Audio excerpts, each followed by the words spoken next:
नमस्कार, मैं मनीष मुरारी दिशा दिशा online class पर आपका स्वागत करता हूं।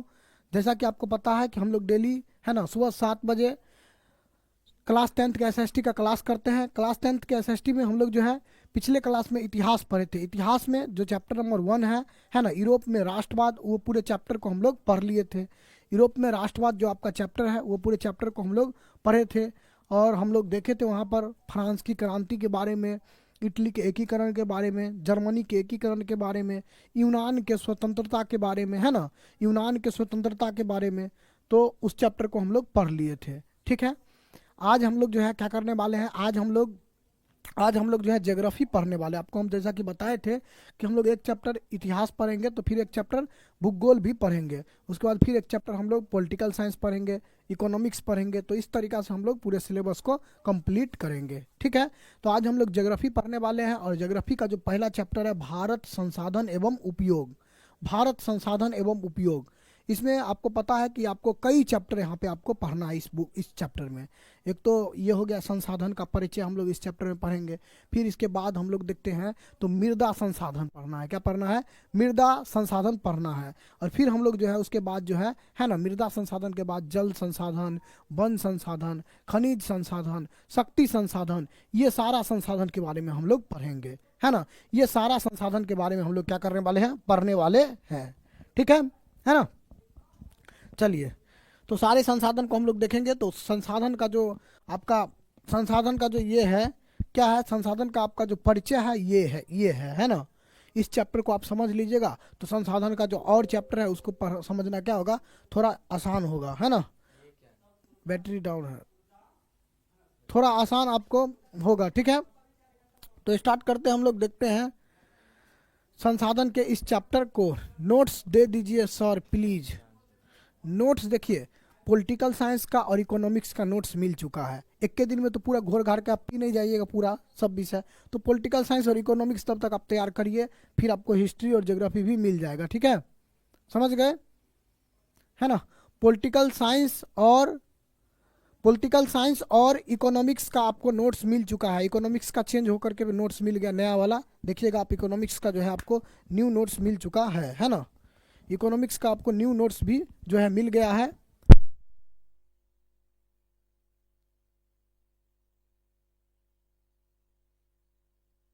तो इकोनॉमिक्स का न्यू नोट्स मिल गया है, पॉलिटिकल साइंस का फुल नोट्स और इकोनॉमिक्स का फुल नोट्स आपके ऐप में मिल चुका है।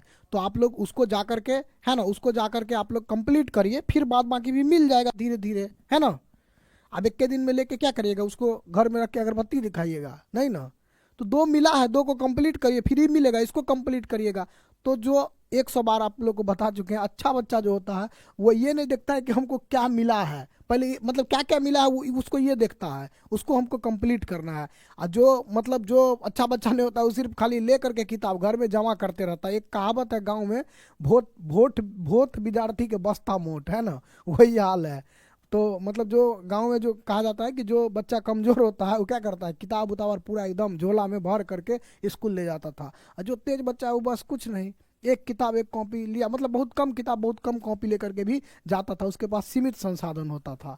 ठीक है, तो हम दो नोट्स आपको दिए हैं, क्या वो आप लोग कंप्लीट कर लिए? पूरा नहीं किए है ना, तो पहले उसको करिए, उसको कर लीजिए, फिर हम लोग जो आगे भी देंगे उसको भी कर लीजिएगा, है ना। तो आते आते जो है नोट्स नोट्स नोट्स, दो नोट्स मिला है, दोनों कंप्लीट कर लीजिए, पॉलिटिकल साइंस और इकोनॉमिक्स के नोट्स को। फिर हम ज्योग्राफी हिस्ट्री देंगे, इसको भी कंप्लीट करते चल जाइएगा। वैसे सबका पैनल पीडीएफ मिल ही चुका है, तो कॉपी तो बनाए नहीं होइएगा पहले से नहीं। चले स्टार्ट करते हैं हम लोग, चलते हैं, स्टार्ट करते हैं और देखते हैं ज्योग्राफी का ये चैप्टर आपका क्या होने वाला, इंपोर्टेंट होने वाला है। ज्योग्राफी का आपका ये चैप्टर इंपोर्टेंट होने वाला है। इस चैप्टर के आधार पर संसाधन का जितना भी चैप्टर है वो सारे चैप्टर को हम लोग क्या करने वाले हैं, देखने वाले हैं। तो इसीलिए इस चैप्टर को हम लोग देखेंगे और इस चैप्टर का ऑब्जेक्टिव सब्जेक्टिव भी आज ही देख लेंगे, मतलब पूरा चैप्टर आपका आज ही कंप्लीट हो जाएगा। ठीक है, ये देखिए यहाँ पे डेली डेली इंटर लिख के हमको दे देता है। बिहार बोर्ड मैट्रिक हो जाएगा, बिहार बोर्ड मैट्रिक, है ना। बिहार बोर्ड मैट्रिक परीक्षा 2025 के लिए हम लोग पढ़ रहे हैं क्रैश कोर्स। ठीक है, ज्योग्राफी भूगोल हम लोग पढ़ रहे हैं, है ना। भूगोल में आपका पहला चैप्टर है भारत संसाधन एवं उपयोग। आज हम लोग इसी को क्या करने वाले हैं, पढ़ने वाले हैं। ठीक है, आज हम लोग इसी को जो है पढ़ने वाले हैं, भारत संसाधन एवं उपयोग। यहाँ पर हम लोग जानेंगे संसाधन क्या है, संसाधन का संसाधन संरक्षण कैसे हम लोग करेंगे, ठीक है, संसाधन नियोजन क्या होगा, ठीक है, संसाधन संरक्षण करने के लिए कौन कौन सा जो है सम्मेलन वगैरह का आयोजन किया गया, वो सब भी हम लोग देखेंगे, है ना, ठीक है, ये सब हम लोग देखेंगे। चलिए एक साथ पूरा नोट्स प्रिंट करवा लेंगे, तो एक साथ आपका अलग अलग किया हुआ है ना, पॉलिटिकल का अलग है, आपका इकोनॉमिक्स का आपका अलग है, 40 पेज का होगा, 40 पेज का पॉलिटिकल का एक अलग निकलेगा आपका, है ना, इकोनॉमिक्स का आपका अलग निकलेगा, ज्योग्राफी का अलग निकलेगा और हिस्ट्री का अलग निकल जाएगा, ठीक है। तो एक एक करके आराम से करवा सकते हैं, कोई दिक्कत नहीं, 30-40 पेज करके है और उसमें सब कुछ दिया है, लेकिन आपको पढ़ना क्या है उसमें, तो जो आपको लगे वही पढ़ना है। जैसे आपको लगे सिर्फ इंपोर्टेंट क्वेश्चन है पढ़ना है, तो सिर्फ इंपोर्टेंट क्वेश्चन पढ़ लीजिए, वहाँ लगाया हुआ कि कौन क्वेश्चन कब पूछा हुआ है। आपको लगे कि नहीं हमको पूरा पढ़ना है तो पूरा पढ़ लीजिए, अगर आपको लगे कॉन्सेप्ट भी पढ़ना है तो कॉन्सेप्ट भी पढ़ सकते हैं, तो अपने हिसाब से उसमें रिविजन आप लोग करिएगा, ठीक है, उस नोट्स को। चलिए स्टार्ट करते हैं, हम लोग देखते हैं संसाधन। संसाधन हम लोग किसको कहते हैं, देखिए संसाधन किसको कहते हैं समझते हैं हम लोग। संसाधन तो कह रहा है कि मानव जीवन में उपयोग में आने वाली सभी वस्तुएं संसाधन है। मानव के जीवन में जितना भी चीज उपयोग में आता है सब क्या है, सबका सब क्या है, संसाधन है। जितना भी चीज का हम लोग उपयोग करते हैं सबका सब संसाधन है ना। जैसे कि अगर बात करें हम लोग, है ना, मोबाइल, ये भी क्या है, संसाधन है। अगर बात करें डिजिटल बोर्ड तो ये भी क्या है, संसाधन है। अगर बात करें कलम तो ये भी क्या है, संसाधन है। अगर बात करें कपड़ा तो ये भी क्या है, संसाधन है ना। नोट्स भी आपका क्या है, संसाधन ही हो जाएगा। बुक भी क्या है, संसाधन ही है। और हम भी क्या है, संसाधन ही है। आप भी क्या है, संसाधन ही है। मतलब मानव के जीवन के उपयोग में जो भी चीज उपयोग में आ सकता है, मानव के जीवन में उपयोग में जो भी चीज आ सकता है सबका सब क्या है, संसाधन है। मानव के जीवन के उपयोग में जो जो चीज आ सकता है सबका सब क्या है, संसाधन है, ठीक है ना, समझ गए। तो मानव जीवन में उपयोग में आने वाली सभी वस्तुएं संसाधन कहलाती है ना। मानव के जीवन में जो चीज उपयोग में आ सकता है सबका सब क्या है, संसाधन है, ठीक है। तो इतना बात आपको ध्यान रखना है कि मानव जीवन में उपयोग में आने वाली सभी वस्तुएं क्या कहलाता है, संसाधन कहलाता है। कोई भी चीज एग्जाम्पल में लिख देगा, है ना, कोई भी चीज एग्जाम्पल में लिख देगा सबका सब क्या हो जाएगा, संसाधन हो जाएगा। तो इतना आपको ध्यान रखना है कि मानव जीवन में उपयोग में आने वाली हर वस्तु क्या है, संसाधन है ना। मानव के जीवन के में उपयोग में आने वाली सभी वस्तुएं क्या है, संसाधन है, ठीक है। समझ गए संसाधन क्या है। आप लोग बताइए एग्जाम्पल कुछ संसाधन का, है ना। आप लोग एग्जाम्पल बताइए, सब लोग कम से कम 2-2 संसाधन का नाम आप लोग बताइए। आप लोग अपना जीवन में क्या क्या चीज का उपयोग करते हैं। नेक्स्ट अगर हम लोग देखें, ये इंपॉर्टेंट पॉइंट है, याद रखना है कि जिम्मरमैन का कहना है, किसका, जिम्मरमैन ने कहा कि संसाधन होते नहीं बनते हैं। संसाधन होते नहीं बनते हैं। पूछा जाएगा संसाधन किसने कहा कि संसाधन होते नहीं बनते हैं, तो जिम्मरमैन का ऐसा कहना था कि संसाधन होते नहीं बनते हैं। मतलब संसाधन होता नहीं है, उसको बनाया जाता है। जो भी चीज का आप अपने जीवन में उपयोग करने लगेगा सबका सब क्या हो जाएगा, संसाधन हो जाएगा, है ना। सबका सब संसाधन हो जाएगा, है ना। कोई भी चीज रोड पे है उसको आप उठा करके यूज कर लीजिए अपने जीवन में, वो क्या हो जाएगा, संसाधन हो जाएगा, है ना, ठीक है। आप लोग अभी क्या है, संसाधन नहीं है, आप लोग अभी सीधा मानव है, लेकिन आप लोग को पढ़ाया लिखाया जाएगा, आप लोग को शिक्षा दिया जाएगा, अच्छा स्वास्थ्य रखा जाएगा, तो आप लोग भी क्या हो जाएंगे, संसाधन हो जाएंगे। अभी आप लोग मानव है, लेकिन मानव से आप लोग को मानव से आप लोग मानव संसाधन बनने के प्रक्रिया में है। तो आप लोग को भी भविष्य में क्या किया जाएगा, संसाधन, अब आप लोग को संसाधन बनाया जा रहा है। आप लोग को क्या किया जा रहा है, संसाधन बनाया जा रहा है। तो संसाधन होता नहीं है, संसाधन को बनाया जाता है। संसाधन होता नहीं है, संसाधन को क्या किया जाता है, बनाया जाता है ना। कोई भी चीज का आप उपयोग कर सकते हैं संसाधन के रूप में, है ना, है ना। कोई भी चीज, जैसे अगर कागज रखा हुआ, अखबार रखा हुआ, अखबार पढ़ लिए और रखा हुआ है, और उसको फिर हम लोग क्या करते हैं, अखबार को फिर से वो अखबार को भूजा खाने में उपयोग कर लेते हैं, तो फिर अखबार क्या हो गया, संसाधन हो गया। अगर अखबार को पढ़ लिए उसको छोड़ दिए तो रद्दी अखबार पड़ा हुआ, उसका कोई काम नहीं है, लेकिन उसका हम कोई काम में उपयोग कर लिए, मान लीजिए उस पर भूजा खाने के लिए यूज कर लिए, तो वो क्या हो गया, वो भी क्या हो गया, संसाधन हो गया। तो संसाधन होता नहीं है, उसको बनाना पड़ता है। कोई भी चीज का उपयोग अगर आप करेंगे तभी जो है ना, वह संसाधन का रूप ले पाएगा। अगर उसका आप उपयोग ही नहीं करेंगे तो वह संसाधन का रूप नहीं ले पाएगा, है ना। जैसे जितना भी पेड़ पौधा है सबको लोग बना कुछ खा सकता है, सब्जी खा सकता है ना। तो जितना भी जानवर है उसका भी लोग उपयोग करता है, या तो परिवहन के रूप में करता है ना, परिवहन के रूप में जानवर का उपयोग किया जाता है, या और अलग अलग रूप में उपयोग किया जाता है, तो वो भी क्या हो जाता है, संसाधन बन जाता है ना। सेवा को भी संसाधन माना गया है, कोई भी सेवा करना भी क्या है, संसाधन है। कोई भी सेवा क्या है, संसाधन है। जैसे अगर डॉक्टर आपका क्या करता है, सेवा करता है, तो वो भी एक संसाधन है। शिक्षक आपका क्या कर रहा है, सेवा कर रहा है ना। आप नाई जाते हैं तो आपका बाल काटता है, वो क्या कर रहा है, आपका सेवा कर रहा है, तो वो भी क्या है, एक संसाधन है। वो भी आपकी जरूरत को पूरा कर रहा है, चाहे डॉक्टर हो चाहे इंजीनियर हो, जो भी हो, तो वो भी क्या है, वो भी संसाधन है ना। डॉक्टर, इंजीनियर, टीचर, ये सब आपके जरूरत को क्या करता है, पूरा करता है, सेवा करता है आपका, तो ये भी क्या है, संसाधन है। ये भी क्या है, संसाधन है ना। ठीक है। उसके बाद है, संसाधन जो होता है वो क्या होता है, किसी भी देश का आर्थिक सामाजिक मेरुदंड होता है। बोल रहा है कि किसी देश का आर्थिक सामाजिक मेरुदंड क्या होता है, तो संसाधन। किसी भी देश का आर्थिक सामाजिक मेरुदंड मतलब उसके रीढ़ का हड्डी, किसी देश के रीढ़ का हड्डी क्या होता है, तो संसाधन। जिस देश के पास जितना अधिक संसाधन होगा वह देश उतना ही क्या होगा, विकसित होगा। जिस देश के पास जितना कम संसाधन होगा वह देश उतना ही कम विकसित होगा, है ना। तो ये बात है ना। जैसे अगर हम लोग देखें झारखंड, तो जितना अभी हम लोग के यहाँ खनिज है वो कहाँ है, झारखंड में चला गया। पहले बिहार में ही था, लेकिन जब बिहार से झारखंड अलग हुआ तो सारा खनिज कहाँ चला गया, झारखंड में चला गया। तो झारखंड क्या होगा, हम लोग से ज़्यादा उसका इनकम हो जाएगा खनिज से।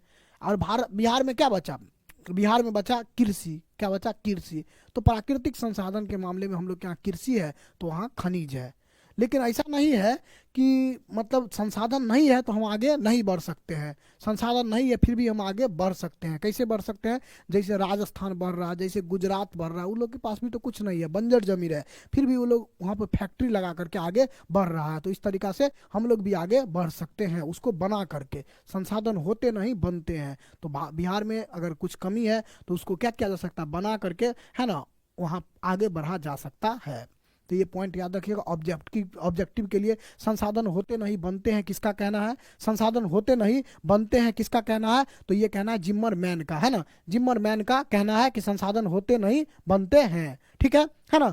उसके बाद जो है कि सेवा को क्या माना गया, संसाधन माना गया है।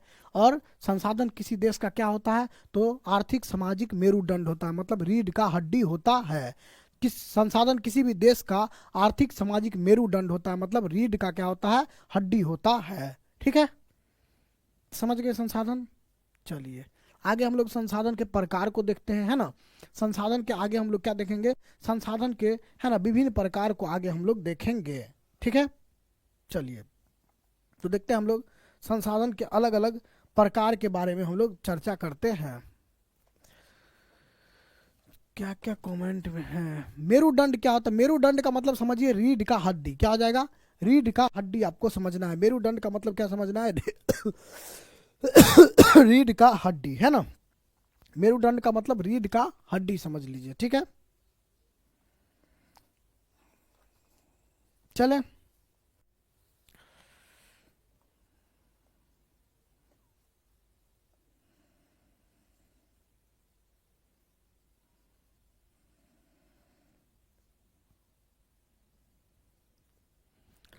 साउंड प्रॉब्लम, क्या साउंड प्रॉब्लम इसमें है। चलिए स्टार्ट करते हैं हम लोग संसाधन के प्रकार को। बोला कि संसाधन भौतिक भी हो सकते हैं और जैविक भी हो सकते हैं। संसाधन यहाँ पर बोल रहा है दो प्रकार का हो सकता है, एक तो भौतिक और एक तो जैविक, है ना। एक तो भौतिक संसाधन हो सकता है और एक जैविक संसाधन हो सकता है। संसाधन दो प्रकार का हो सकता है, एक भौतिक संसाधन और एक जैविक संसाधन। भौतिक संसाधन क्या होता है ना, तो जो संसाधन, है ना, जो संसाधन क्या होता है कि जो संसाधन जो है हम लोग के यहाँ निर्जीव रूप में पाया जाता है। एक तरीका से आप समझ लीजिए, जो संसाधन जो निर्जीव रूप से पाया जाता है हमारे यहाँ प्रकृति के द्वारा ही दिया गया है, लेकिन निर्जीव रूप से पाया जाता है, जिसमें जान नहीं होता है, तो उसको हम क्या कहेंगे, भौतिक संसाधन कहेंगे, है ना। वैसा संसाधन जिसमें कहें तो एक तरीका से जान नहीं होता, उसको हम लोग क्या कहेंगे, भौतिक संसाधन कहेंगे। जैसे आपका भूमि हो गया, भूमि जमीन, मिट्टी हो गया, पानी हो गया, खनिज हो गया, ये क्या कहलाएगा, भौतिक संसाधन कहलाएगा, है ना। भूमि, मिट्टी, पानी, खनिज, ये आपका क्या कहलाएगा, भौतिक संसाधन कहलाएगा। एक आपका होता है जैविक संसाधन। जैविक संसाधन क्या होता है? जिसमें जान होता है, वैसा संसाधन जिसमें जान होता है उसको हम क्या कहेंगे? उसको हम लोग कहेंगे जैविक संसाधन, है ना। वैसा संसाधन जिसमें जान होता है उसको हम लोग क्या कहेंगे? जैविक संसाधन कहेंगे। जैसे वनस्पति हो गया, कोई भी वनस्पति हो गया, पेड़ पौधा, जलीय जीव हो गया, है ना, मानव हो गया, तो ये सब क्या हो गया? जैविक संसाधन हो गया है। यानी इसमें क्या होता है? जान होता है ना। जिस संसाधन में जान होता है उसको हम क्या कहेंगे? जैविक संसाधन कहेंगे। और जिस संसाधन में जान नहीं होता उसको हम क्या कहेंगे? भौतिक संसाधन कहेंगे। जिस संसाधन में जान नहीं होता उसको हम क्या कहेंगे? भौतिक संसाधन कहेंगे। ठीक है ना। उसके बाद ध्यान रखना है कि भौतिक और जैविक दोनों पदार्थ तकनीक के सहारे ही जीवन उपयोगी बनाए जाते हैं। तकनीक मतलब क्या होता है? टेक्नोलॉजी। क्या होता है? टेक्नोलॉजी, है ना, टेक्नोलॉजी, है ना, टेक्नोलॉजी। तो बोल रहा है कि कोई भी चीज है लेकिन उसका तब तक उपयोग नहीं हो जाएगा जब तक उसको हम लोग टेक्नोलॉजी का प्रयोग नहीं करेंगे। तो कोई संसाधन हो, चाहे भौतिक संसाधन हो चाहे जैविक संसाधन हो, उसको हम लोग टेक्नोलॉजी के माध्यम से यानी तकनीक के माध्यम से क्या करते हैं? जीवन उपयोगी बनाते हैं। कोई भी संसाधन को जीवन उपयोगी कैसे बनाया जाता है? तकनीक के माध्यम से जीवन उपयोगी बनाया जाता है। तो इतना आपको ध्यान रखना है, किसी भी संसाधन को तकनीक के माध्यम से क्या बनाया जाता है? जीवन उपयोगी बनाया जाता है। ठीक है, इतना आपको ध्यान का जरूरत होगा, तभी तो पानी से बिजली बनेगा, है ना। पानी से बिजली बनाने के लिए, है ना, पानी से बिजली बनाने के लिए टेक्नोलॉजी का जरूरत होता है। पानी से बिजली बनाने के लिए क्या चाहिए? टेक्नोलॉजी का जरूरत होता है। ठीक है, तो इतना आपको ध्यान रखना है ना। इसी तरीका से अगर हम लोग देखें, मानव आप लोग अभी हैं और इसको अगर क्या बनाना है? संसाधन बनाना है, तो इसके लिए भी टेक्नोलॉजी का जरूरत होगा कहीं ना कहीं, है ना। टेक्नोलॉजी का जरूरत होगा तब मानव जो है संसाधन बन पाएगा। ठीक है, तो इस तरीका से कोई भी चीज को टेक्नोलॉजी के माध्यम से बनाया जा सकता है। पेड़ पौधा है जंगल में, उसका कोई यूज नहीं है, लेकिन उसको हम टेक्नोलॉजी के माध्यम से उसका कुछ अलग अलग चीज बना सकते हैं। जैसे मान लीजिए उसका पलंग बनाना है, पलंग बना दीजिए। पेड़ पौधा से कोई पेड़ है उससे गेट बनाना है, उसको गेट बना दीजिए, है ना। तो वो कैसे बना पाएंगे आप? काट करके उसको फिर प्लेन कर करके, है ना, बढ़ी के द्वारा उसको क्या किया जाएगा? उस पर काम किया जाएगा, तब वो क्या बन पाएगा? वह संसाधन बन पाएगा। तो कोई भी वस्तु को संसाधन बनाने के लिए क्या चीज का जरूरत होता है? टेक्नोलॉजी यानी तकनीक का जरूरत होता है। ठीक है, टेक्नोलॉजी यानी तकनीक का जरूरत होता है। ठीक है ना, समझ गए। संसाधन दो हो गया, भौतिक और जैविक। भौतिक का मतलब, है ना, जो मतलब जिसमें जान नहीं होता वो भौतिक, जिसमें जान होता है वो जैविक। सिंपल याद रखिएगा। यहाँ से एग्जाम्पल पूछा जाता है कौन भौतिक है और कौन जैविक है, तो वहाँ पर आपको बताना होगा, है ना। कौन भौतिक है और कौन जैविक है ये आपको बताना होगा। ठीक है, उसके बाद अगर हम लोग बात करें, उत्पत्ति के आधार पर भी संसाधन दो प्रकार के होते हैं। उत्पत्ति के आधार पर संसाधन कितने प्रकार के होते हैं? दो प्रकार के होते हैं। उत्पत्ति के आधार पर संसाधन दो प्रकार के होते हैं, एक हो गया जैविक और एक हो गया अजैविक। जैविक किसको कहेंगे? वैसा संसाधन जिसमें जान होता है, जो सजीव होता है। वैसा संसाधन जो सजीव होता है उसको हम क्या कहेंगे? जैविक संसाधन कहेंगे। वैसा संसाधन जो सजीव होता है उसको हम क्या कहेंगे? जैविक संसाधन कहेंगे। और अजैव किसको कहेंगे? अजैव, तो वैसा संसाधन जो निर्जीव होता है, वैसा संसाधन जो निर्जीव होता है उसको हम क्या कहेंगे? अजैव कहेंगे। क्या कहेंगे? अजैव कहेंगे। ठीक है, तो जैव संसाधन किसको कहेंगे? जिसमें जान होता है, जो सजीव होता है। वैसा संसाधन जो सजीव होता है उसको हम लोग क्या कहेंगे? जैव संसाधन कहेंगे, है ना। ठीक है, उसके बाद आपको ध्यान रखना है कि वैसा संसाधन जिसमें जान नहीं होता है, जो निर्जीव होता है, उसको क्या कहेंगे? अजैव संसाधन कहेंगे। वैसा संसाधन जिसमें, है ना, जान होता है वो क्या हो गया? वो हो गया आपका जैव संसाधन। और जिसमें जान नहीं होता वो क्या हो गया? वो हो गया आपका अजैव संसाधन। वो क्या हो गया? अजैव संसाधन, है ना।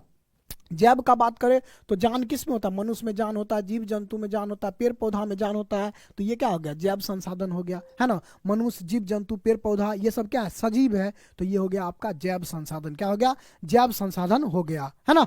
उसके बाद कह रहे हैं अजैव संसाधन। अजैव संसाधन किसको हम लोग कहेंगे? तो वैसा संसाधन जो निर्जीव होता है, वैसा संसाधन जो निर्जीव होता है उसको हम क्या कहेंगे? अजैव संसाधन कहेंगे। जैसे आपका नदी है, जैसे पहाड़ है, ये क्या हो गया? आपका अजैव संसाधन हो गया, है ना। आपका नदी है, आपका पहाड़ है, ये क्या हो गया? अजैव संसाधन हो गया। ठीक है, नदी और पहाड़ आपका क्या हो गया? अजैव संसाधन हो गया। ठीक है ना। एक बच्चा कह रहा है सर जी क्रैश कोर्स पढ़ा रहे हैं कि फुल कोर्स, सिर्फ इंपोर्टेंट पढ़ाइए।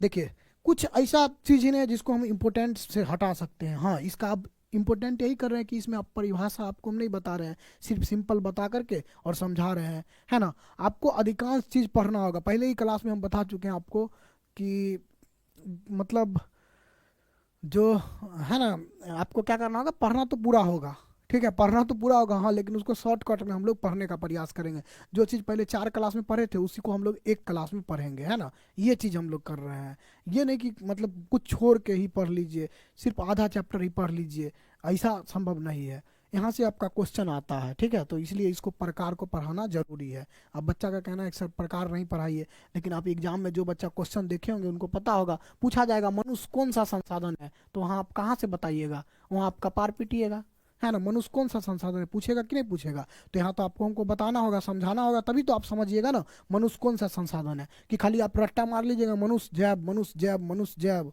है ना, ऐसे होगा नहीं होगा, तो पढ़ना पड़ेगा, समझे। दिक्कत है आप लोग, सफलता का कोई शॉर्टकट नहीं होता है, ठीक है, समझ गए, बस इतना ध्यान रखिएगा। तो पढ़ना तो सब कुछ पड़ेगा, हाँ, उसको हम लोग थोड़ा समराइज करके पढ़ेंगे, मतलब सीमित करके पढ़ेंगे, थोड़ा कम करके पढ़ेंगे, ऐसा नहीं है कि पढ़ेंगे नहीं, ठीक है, पढ़ना लगभग सब कुछ होगा, है ना। नहीं समझाएंगे आपको अजैब क्या है तो आपको आ जाएगा एग्जाम में, नदी क्या है तो आप क्या बताइएगा वहाँ पे, अभी नदी आ जाएगा, कल आ जाएगा मोबाइल, परसों आ जाएगा कुछ और, तरसों आ जाएगा कुछ और। अगर आपके पास कॉन्सेप्ट नहीं रहेगा तो फिर आप वहाँ पे गलत आंसर लगा के आइएगा या आंसर ही नहीं लगा के आइएगा, ठीक है। तो इसीलिए शॉर्टकट में पढ़ा रहे हैं, लेकिन पढ़ना तो लगभग हर चीज़ है आपको, समझ गए। चले, नेक्स्ट आपका है उपयोगिता के आधार पर भी संसाधन 2 प्रकार का होता है। उपयोगिता के आधार पर संसाधन 2 प्रकार का होता है, नवीकरणीय और अनवीकरणीय। नवीकरणीय और अनवीकरणीय। नवीकरणीय किसको कहेंगे, वैसा संसाधन जिसको, है ना, जिसको पुनः प्राप्त किया जा सकता है उसको नवीकरणीय संसाधन कहते हैं। वैसा संसाधन जिसको पुनः प्राप्त किया जा सकता है उसको क्या कहेंगे, नवीकरणीय संसाधन। जिसको पुनः प्राप्त किया जा सकता है ना, पुनः मतलब फिर से प्राप्त किया जा सकता है, उसको क्या कहेंगे, उसको कहेंगे नवीकरणीय संसाधन। मतलब एक बार अगर खत्म हो गया तो फिर से उसको हम लोग प्राप्त कर सकते हैं, तो उसको हम लोग क्या कहेंगे, नवीकरणीय संसाधन कहेंगे। जैसे कि सौर ऊर्जा है, सूर्य का ऊर्जा, कितना भी सूर्य का ऊर्जा आप यूज कर लीजिएगा फिर से वो क्या हो जाएगा, आ जाएगा, कभी खत्म नहीं होगा। तो इसको हम लोग क्या कहेंगे, इसको हम लोग कहेंगे नवीकरणीय संसाधन, है ना। कितना भी सूर्य का ऊर्जा अगर आपके पास आ जाएगा, कितना भी सूर्य का ऊर्जा अगर आपके पास आ जाएगा तो आप उसको, मतलब वो कभी भी खत्म नहीं होगा, सूर्य का ऊर्जा कभी खत्म होगा नहीं होगा। तो इसीलिए सौर ऊर्जा क्या हो गया, नवीकरणीय संसाधन हो गया, यानी इसको पुनः प्राप्त किया जा सकता है। एक बार आप यूज कर लीजिए, है ना, फिर से आपके पास आ जाएगा सूर्य का ऊर्जा, तो ये क्या है, नवीकरणीय संसाधन है ना। उसके बाद है पवन ऊर्जा। पवन ऊर्जा का मतलब क्या होता है, पवन ऊर्जा का मतलब होता है, पवन मतलब क्या होता है, हवा। हवा, कितना भी आप हवा खा लीजिए फिर से क्या हो जाएगा, हवा आ जाएगा, है ना। तो ये क्या हो गया, नवीकरणीय संसाधन हो गया। ये क्या हो गया, नवीकरणीय संसाधन हो गया, यानी हवा जो है आपको पुनः प्राप्त हो सकता है। हवा जो है आपका क्या हो सकता है, पुनः पुनः प्राप्त हो सकता है, ठीक है ना। उसके बाद है जल, पानी, ये भी आपको पुनः प्राप्त हो सकता है। वन, है ना, वन मतलब जंगल, ये भी आपको पुनः प्राप्त हो सकता है। एक बार काट दीजिएगा फिर से जंगल उग जाएगा, है ना। एक बार काट दीजिएगा फिर से जंगल, वहां पे फिर से पेड़ रोप दीजिएगा फिर से जंगल उग जाएगा। तो ये क्या है, ये आपका नवीकरणीय संसाधन है। और वन्य प्राणी, ये भी आपका नवीकरणीय संसाधन है ना, ये भी आपका क्या है, नवीकरणीय संसाधन है। तो जिसको आसानी से पुनः प्राप्त किया जा सकता है उसको हम क्या कहेंगे, नवीकरणीय संसाधन कहेंगे, है ना। जिसको आसानी से पुनः प्राप्त किया जा सकता है उसको हम लोग क्या कहेंगे, नवीकरणीय संसाधन कहेंगे। लेकिन जिसको आसानी से प्राप्त नहीं किया जा सकता उसको हम लोग क्या कहेंगे, अनवीकरणीय संसाधन कहेंगे। तो नवीकरणीय संसाधन क्या क्या हो गया, सौर ऊर्जा आसानी से फिर से प्राप्त हो सकता है, पवन ऊर्जा, जल ऊर्जा, वन, वन प्राणी, ये सब क्या हो गया, नवीकरणीय संसाधन हो गया। इसको हम लोग आसानी से, है ना, प्राप्त कर सकते हैं, ठीक। दूसरा है अनवीकरणीय संसाधन।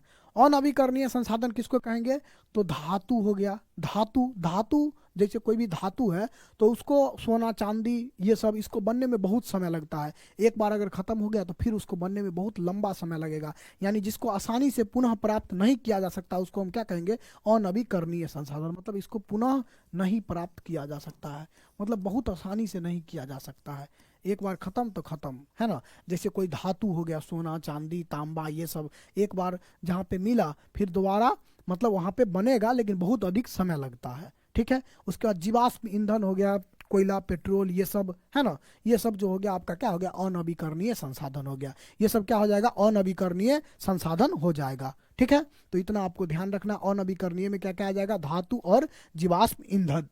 अनवीकरणीय में क्या क्या आ जाएगा, धातु और जीवाश्म ईंधन आपका क्या हो जाएगा, अनवीकरणीय संसाधन हो जाएगा। ठीक है ना। चलिए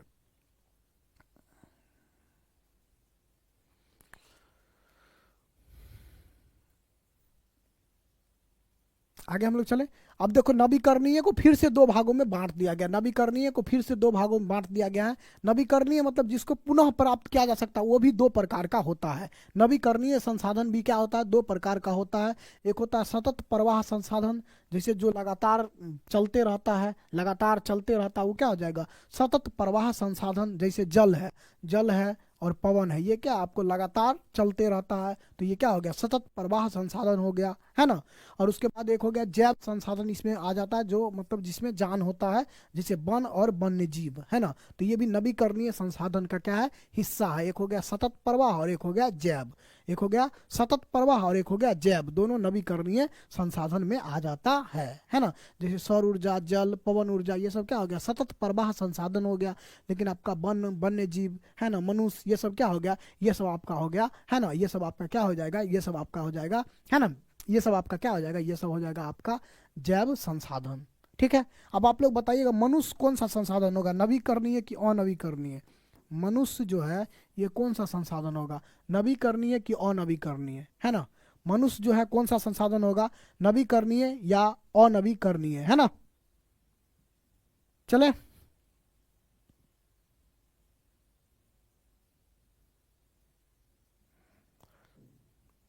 चलिए बताइए, मनुष्य कौन सा संसाधन है, नवीकरणीय या अनवीकरणीय।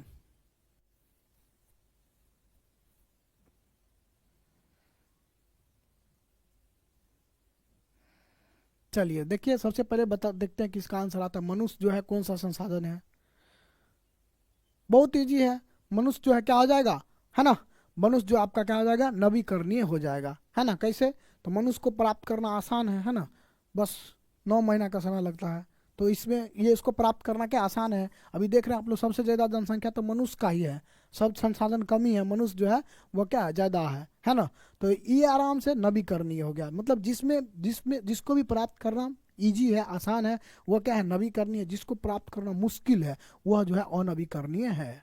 ठीक है, चलिए अनवीकरणीय जो आपका हो गया, ये भी दो प्रकार का होता है। एक होता है पुनः चक्रीय। पुनः चक्रीय मतलब जिसका हम लोग फिर से उपयोग कर सकते हैं, एक बार यूज करने के बाद फिर से उपयोग कर सकते हैं, तो उसको हम लोग क्या कहेंगे, पुनः चक्रीय। जैसे कोई धातु है, लोहा का आप उपयोग कर लिए, फिर लोहा को क्या करेंगे, लोहा का काम खत्म, अब फिर लोहा दोबारा उसी से लोहा बन सकता है। कैसे, उसी लोहा को गला देंगे, उसी लोहा को क्या करेंगे, गला देंगे, और फिर से जो है उसको ढाल देंगे, तो फिर से क्या बन जाएगा, लोहा बन जाएगा, है ना। लोहा को गला करके और फिर से जो है क्या किया जाएगा, उसको, है ना, ढाल दिया जाएगा, तो वो क्या हो जाएगा, फिर से वह क्या हो जाएगा, लोहा बन जाएगा, है ना। सिंपल है।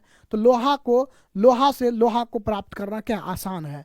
तो इसका हम लोग पुनः चक्रीय मतलब फिर से उसका उपयोग कर सकते हैं। लेकिन अचक्रीय भी एक होता है। अचक्रीय मतलब जिसका फिर से उपयोग नहीं कर सकते। जैसे कोयला है, एक बार कोयला का उपयोग आप कर लिए तो दोबारा उस कोयला का उपयोग कर सकते हैं, नहीं कर सकते हैं, है ना। उसी तरीका से पेट्रोल है, एक बार उस पेट्रोल का आप उपयोग कर लिए तो दोबारा उस पेट्रोल का उपयोग कर सकते हैं, नहीं कर सकते हैं। तो इसीलिए ये सब क्या आ जाएगा, अचक्रीय में आ जाएगा। क्या आ जाएगा, अचक्रीय में आ जाएगा। तो अनवीकरणीय भी दो प्रकार का होता है, एक होता है चक्रीय और एक होता है अचक्रीय। जिसका हम लोग एक बार फिर से उपयोग कर सकते हैं उसको कहेंगे चक्रीय, और जिसका हम लोग दोबारा उपयोग नहीं कर सकते उसको क्या कहेंगे, अचक्रीय। क्या कहेंगे, अचक्रीय। जैसे, है ना, लोहा है तो लोहा का यूज करने के बाद फिर से उसको गला करके उपयोग किया जा सकता है, तो इसको हम लोग कहेंगे चक्रीय, है ना। और जैसे कोयला पेट्रोलियम है तो उसको एक बार यूज कर लिए, बात खत्म, उसका फिर से उपयोग नहीं हो सकता है, तो इसको हम लोग क्या कहेंगे, है ना, इसको हम लोग कहेंगे अचक्रीय। क्या कहेंगे, अचक्रीय हम लोग कहेंगे। ठीक है ना। चलिए नेक्स्ट आगे हम लोग चले। उसके बाद है स्वामित्व के आधार पर संसाधन चार प्रकार का होता है। स्वामित्व का मतलब क्या होता है, मालिक। स्वामित्व का मतलब क्या होता है, मालिक। मतलब किस संसाधन का मालिक कौन होगा, है ना, उसको हम लोग उसके आधार पर संसाधन को चार भागों में बांटा गया है। मालिक के आधार पर संसाधन को चार भागों में बांटा गया है ना, है ना। मालिक के आधार पर संसाधन को चार भागों में क्या किया गया है, बांटा गया है ना। मालिक के आधार पर संसाधन को चार भागों में बांटा गया। स्वामित्व के आधार पर संसाधन का चार प्रकार है। पहला है व्यक्तिगत संसाधन, पहला क्या है, व्यक्तिगत संसाधन। दूसरा है सामुदायिक संसाधन, तीसरा है राष्ट्रीय संसाधन, और चौथा है अंतरराष्ट्रीय संसाधन। चारों का परिभाषा सुनिएगा, है ना, चारों का परिभाषा सुनिएगा।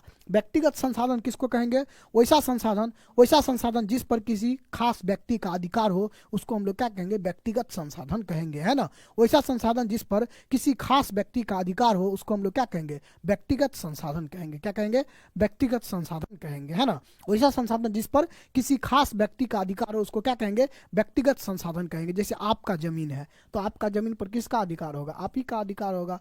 आपका मकान है ना, आपका कोई मकान है तो उस पर किसका अधिकार होगा, आप ही का ना अधिकार होगा। तो ये आपका क्या हो गया, व्यक्तिगत संसाधन हो गया। क्या हो गया, आपका व्यक्तिगत संसाधन। वैसा संसाधन जिस पर किसी खास व्यक्ति का अधिकार हो तो उसको हम लोग क्या कहेंगे, व्यक्तिगत संसाधन। आपका किताब है तो उस पर किसका अधिकार है, सिर्फ आपका ही अधिकार होगा। आपका कॉपी है तो किसका अधिकार होगा, आपका ही अधिकार होगा, है ना, आपका ही अधिकार होगा। तो जो चीज सिर्फ आपका होगा वह क्या हो जाएगा, आपका व्यक्तिगत संसाधन हो जाएगा। क्या हो जाएगा, आपका व्यक्तिगत संसाधन हो जाएगा, है ना। दूसरा होता है सामुदायिक संसाधन। सामुदायिक संसाधन मतलब वैसा संसाधन जिस पर पूरा समाज का अधिकार हो। कुछ ऐसा चीज भी होता है गांव में जिस पर पूरा समाज का अधिकार होता है तो उसको हम लोग क्या कहते हैं, उसको हम लोग कहते हैं सामुदायिक संसाधन, है ना। वैसा संसाधन जिस पर किसी समाज का अधिकार हो तो उसको हम लोग क्या कहेंगे, सामुदायिक संसाधन कहेंगे। जैसे कि अगर बात करें हम लोग, कोई फील्ड है आपके गाँव में, है ना, कोई फील्ड है तो उस पर क्या हो जाएगा, पूरे समाज का अधिकार होगा तो उसको हम लोग क्या कहेंगे, उसको कहेंगे सामुदायिक संसाधन, है ना। कोई आपके गांव में अगर मैदान है, फील्ड है तो उसको हम लोग क्या कहेंगे, सामुदायिक संसाधन कहेंगे। कोई आपके गांव में स्कूल है, सरकारी स्कूल है तो वो क्या हो गया, सामुदायिक संसाधन हो गया, है ना। तो गांव में आपका जो चीज सरकारी होता है यानी जो सबके लिए होता है उसको हम लोग क्या कहते हैं, सामुदायिक संसाधन कहते हैं। उसको हम लोग क्या कहते हैं, सामुदायिक संसाधन कहते हैं। जैसे कोई भी खेल का मैदान आपके गांव में है ना, तो वो क्या हो जाएगा, सामुदायिक संसाधन हो गया। विद्यालय है, ये क्या हो गया, सामुदायिक संसाधन है। अस्पताल है, वो क्या है, सामुदायिक संसाधन है। मतलब पूरे समाज के लिए होता है। क्या होता है, पूरे समाज के लिए होता है, ठीक है ना।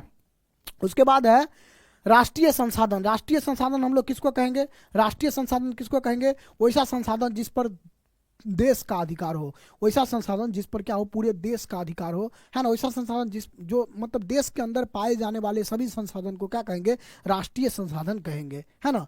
वैसा संसाधन जिस पर किसी देश का अधिकार हो उसको क्या कहेंगे, राष्ट्रीय संसाधन कहेंगे। या वैसा संसाधन या देश के अंदर पाए जाने वाले सभी संसाधन को क्या कहेंगे, अंतरराष्ट्रीय, उसको हम लोग राष्ट्रीय संसाधन कहेंगे। जैसे भारत में जितना भी चीज है सब क्या है, भारत का राष्ट्रीय संसाधन है। अब भारत के अंदर जितना भी चीज होगा सब भारत का क्या हो जाएगा, राष्ट्रीय संसाधन हो जाएगा, है ना। भारत के अंदर एक एक सामान जो है वो क्या है, भारत सरकार का राष्ट्रीय संसाधन हो जाएगा, है ना। समझ गए। तो ऐसा संसाधन जिस पर किसी देश का अधिकार हो उसको क्या कहेंगे, राष्ट्रीय संसाधन कहेंगे। वैसा संसाधन जिस पर किसी देश का अधिकार हो उसको क्या कहेंगे, राष्ट्रीय संसाधन कहेंगे, ठीक है। उसके बाद है अंतरराष्ट्रीय संसाधन, ठीक है। अंतरराष्ट्रीय संसाधन का मतलब क्या होता है, वैसा संसाधन जिस पर किसी अंतरराष्ट्रीय संस्था का अधिकार हो उसको क्या कहेंगे, अंतरराष्ट्रीय संसाधन, है ना। वैसा संसाधन जिस पर किसी अंतरराष्ट्रीय संस्था का अधिकार हो उसको हम लोग क्या कहेंगे, अंतरराष्ट्रीय संसाधन कहेंगे। तो बहुत सारा चीज है जो जैसे यूएनओ का कोई चीज बनाया गया है ना। पोलियो का ड्रॉप आप लोग जो पीते हैं वह जो है वह अंतरराष्ट्रीय संस्था से आता है, यूनेस्को, है ना, यूएनओ, यूनिसेफ, है ना। यूएनओ का जो एक अंग है यूनिसेफ, वहां से वो आता है। तो वो क्या हो गया, अंतरराष्ट्रीय संसाधन हो गया। मतलब पूरा विश्व में वो चलता है ना। तो बहुत सारा विश्व बैंक है, वो क्या हो गया, अंतरराष्ट्रीय संसाधन है। उस पर पूरा दुनिया के हर देश का अधिकार है, ठीक है। तो समझ गए। इस तरीका से स्वामित्व के आधार पर संसाधन चार प्रकार का होता है ना। जैसे व्यक्तिगत संसाधन, वैसा संसाधन जिस पर किसी निजी व्यक्ति का अधिकार हो, किसी व्यक्ति का अधिकार हो उसको क्या कहेंगे, व्यक्तिगत संसाधन कहेंगे। सामुदायिक संसाधन, वैसा संसाधन जिस पर किसी समाज का अधिकार हो, मतलब समाज के सभी लोगों का अधिकार हो उसको हम क्या कहेंगे, सामुदायिक संसाधन। वैसा संसाधन जिस पर किसी देश का अधिकार हो उसको राष्ट्रीय संसाधन। और वैसा संसाधन जिस पर किसी अंतरराष्ट्रीय संस्था का अधिकार हो उसको हम लोग क्या कहेंगे, अंतरराष्ट्रीय संसाधन कहेंगे। उसको हम लोग क्या कहेंगे, अंतरराष्ट्रीय संसाधन कहेंगे, ठीक है ना। यहां तक आप लोग को कोई दिक्कत है ना, यहां तक कोई दिक्कत नहीं। चले आगे। अब एगो बच्चा बड़का बड़का कमेंट कर रहा है कि सर मनीषा मैम की आवाज़ में बोलिए ना, तो अगर सामने में रहता मार मार कहता मार मतलब मार थप्पड़ से जो है आवाज़ निकाल देते। ठीक है, अभी पढ़ा रहे हैं तो ये आवाज़ सुनना है इसको एग्ज़ाम के टाइम में। चलिए, ऑफलाइन में जो है ना, अभी एग्ज़ाम के समय में मार मतलब बहुत मार मारते थे, इतना मार मारते थे, इतना मार मारते थे, कुछ कहने लायक नहीं, बहुत ज़्यादा मार मारते थे। खूब मज़ा आता था पीटने में बच्चा लोग को। यहाँ पे दिक्कत हो जाता है, यहाँ पे आप लोग को पीटने का मौका नहीं मिलता है तो मज़ा नहीं आता है ज़्यादा। ठीक है, टीचर को ज़्यादा मज़ा कहाँ आता है, पढ़ाने में कम आता है, पीटने में ज़्यादा आता है। बच्चा लोग बदमाशी करता है तो उसको पीटना है, उसको सीधा करना है एकदम। यहाँ पर आप लोग कमेंट में बदमाशी करके चल जाते हैं, लेकिन पीटने का मौका नहीं मिल पाता आप लोगों को ना। चले हम लोग आगे। चलिए, वहाँ तो अभी एग्जाम के टाइम में बस याद करने देना है, कल होके याद करके नहीं आया तो मार डंडा से पीटना। आप लोग जो लोग ऑफलाइन जाते होंगे वहाँ ऐसा होता होगा थोड़ा बहुत, है ना, थोड़ा बहुत ऐसा होता होगा। तो हम लोग भी ऐसा करते थे पूरा, बहुत मज़ा आता था, है ना। डेली डेली एक चैप्टर पढ़ाएं, आज एक चैप्टर का लिखा दिए, है ना, कल होके पूरा याद करके आना है। अगर नहीं आया याद करके तो बस कल होके डंडा से ही बात होता था। उसके बाद है विकास के स्तर के आधार पर संसाधन चार प्रकार के होते हैं। विकास के स्तर के आधार पर संसाधन कितने प्रकार के होते हैं? चार प्रकार के, है ना। विकास के स्तर के आधार पर संसाधन कितने प्रकार के होते हैं? चार प्रकार के होते हैं। ठीक है ना। विकास के स्तर के आधार पर संसाधन जो है कितने प्रकार के होते हैं? चार प्रकार के होते हैं। कौन कौन देखते हैं हम लोग, है ना, देखते हैं कौन कौन होता है। ऑनलाइन ही मारिए, ऑनलाइन कैसे मारेंगे।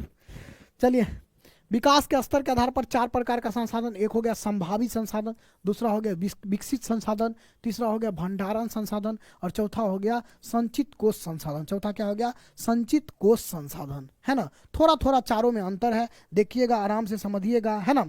थोड़ा थोड़ा चारों में अंतर है, आराम से देखिएगा और आराम से समझिएगा, है ना। संभावित संसाधन, वैसा संसाधन जिसका संभावना है लेकिन अभी तक उसको खोजा नहीं जा सका, उसको क्या कहेंगे? संभावित संसाधन कहेंगे। वैसा संसाधन जिसका संभावना है लेकिन अभी तक उसको खोजा नहीं जा सका है तो उसको हम लोग क्या कहेंगे? उसको हम लोग कहेंगे संभावित संसाधन। उसको हम लोग क्या कहेंगे? संभावित संसाधन कहेंगे। ठीक है ना, समझ गए। संभावित संसाधन किसको कहेंगे? वैसा संसाधन जिसका संभावना है लेकिन अभी तक उसको खोजा नहीं जा सका है, उसको हम लोग क्या कहेंगे? उसको हम लोग कहेंगे संभावित संसाधन। क्या कहेंगे? संभावित संसाधन कहेंगे। ठीक है ना। दूसरा आपका है विकसित संसाधन। क्या है? विकसित संसाधन, वैसा संसाधन जिसको, है ना, जिसके बारे में सब कुछ पता चल चुका है, जिसको विकसित किया जा चुका है, उसको कैसे निकाला जाएगा उसके बारे में पूरा पता चल चुका है, तो उसको हम लोग क्या कहेंगे? विकसित संसाधन कहेंगे। क्या कहेंगे? विकसित संसाधन कहेंगे। उसके बाद आपका है भंडारण संसाधन, वैसा संसाधन जो उपलब्ध तो है लेकिन उसको निकालने के बारे में पता ही नहीं चला कि उसको कैसे निकाला जाएगा, तो उसको हम लोग क्या कहेंगे? भंडारण संसाधन। मतलब वो भंडार में है, पता चल गया कि इस जगह पर संसाधन है लेकिन उसको कैसे निकाला जाएगा ये अभी तक पता नहीं चल पाया है, तो उसको हम लोग क्या कहेंगे? भंडारण संसाधन कहेंगे। क्या कहेंगे? भंडारण संसाधन कहेंगे। ठीक है ना, ठीक है ना।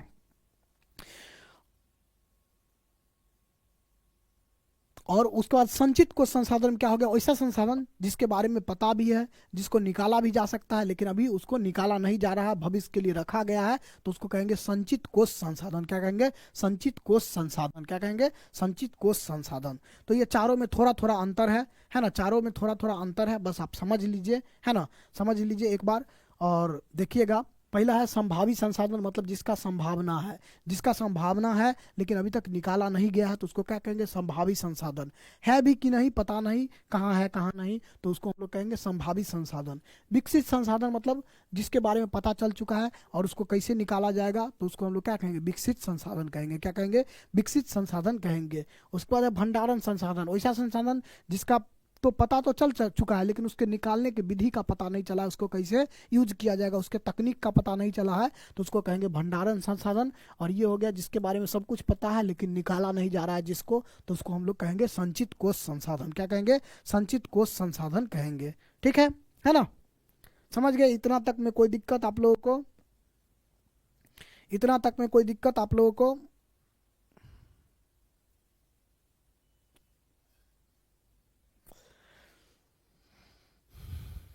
यहां तक कोई दिक्कत?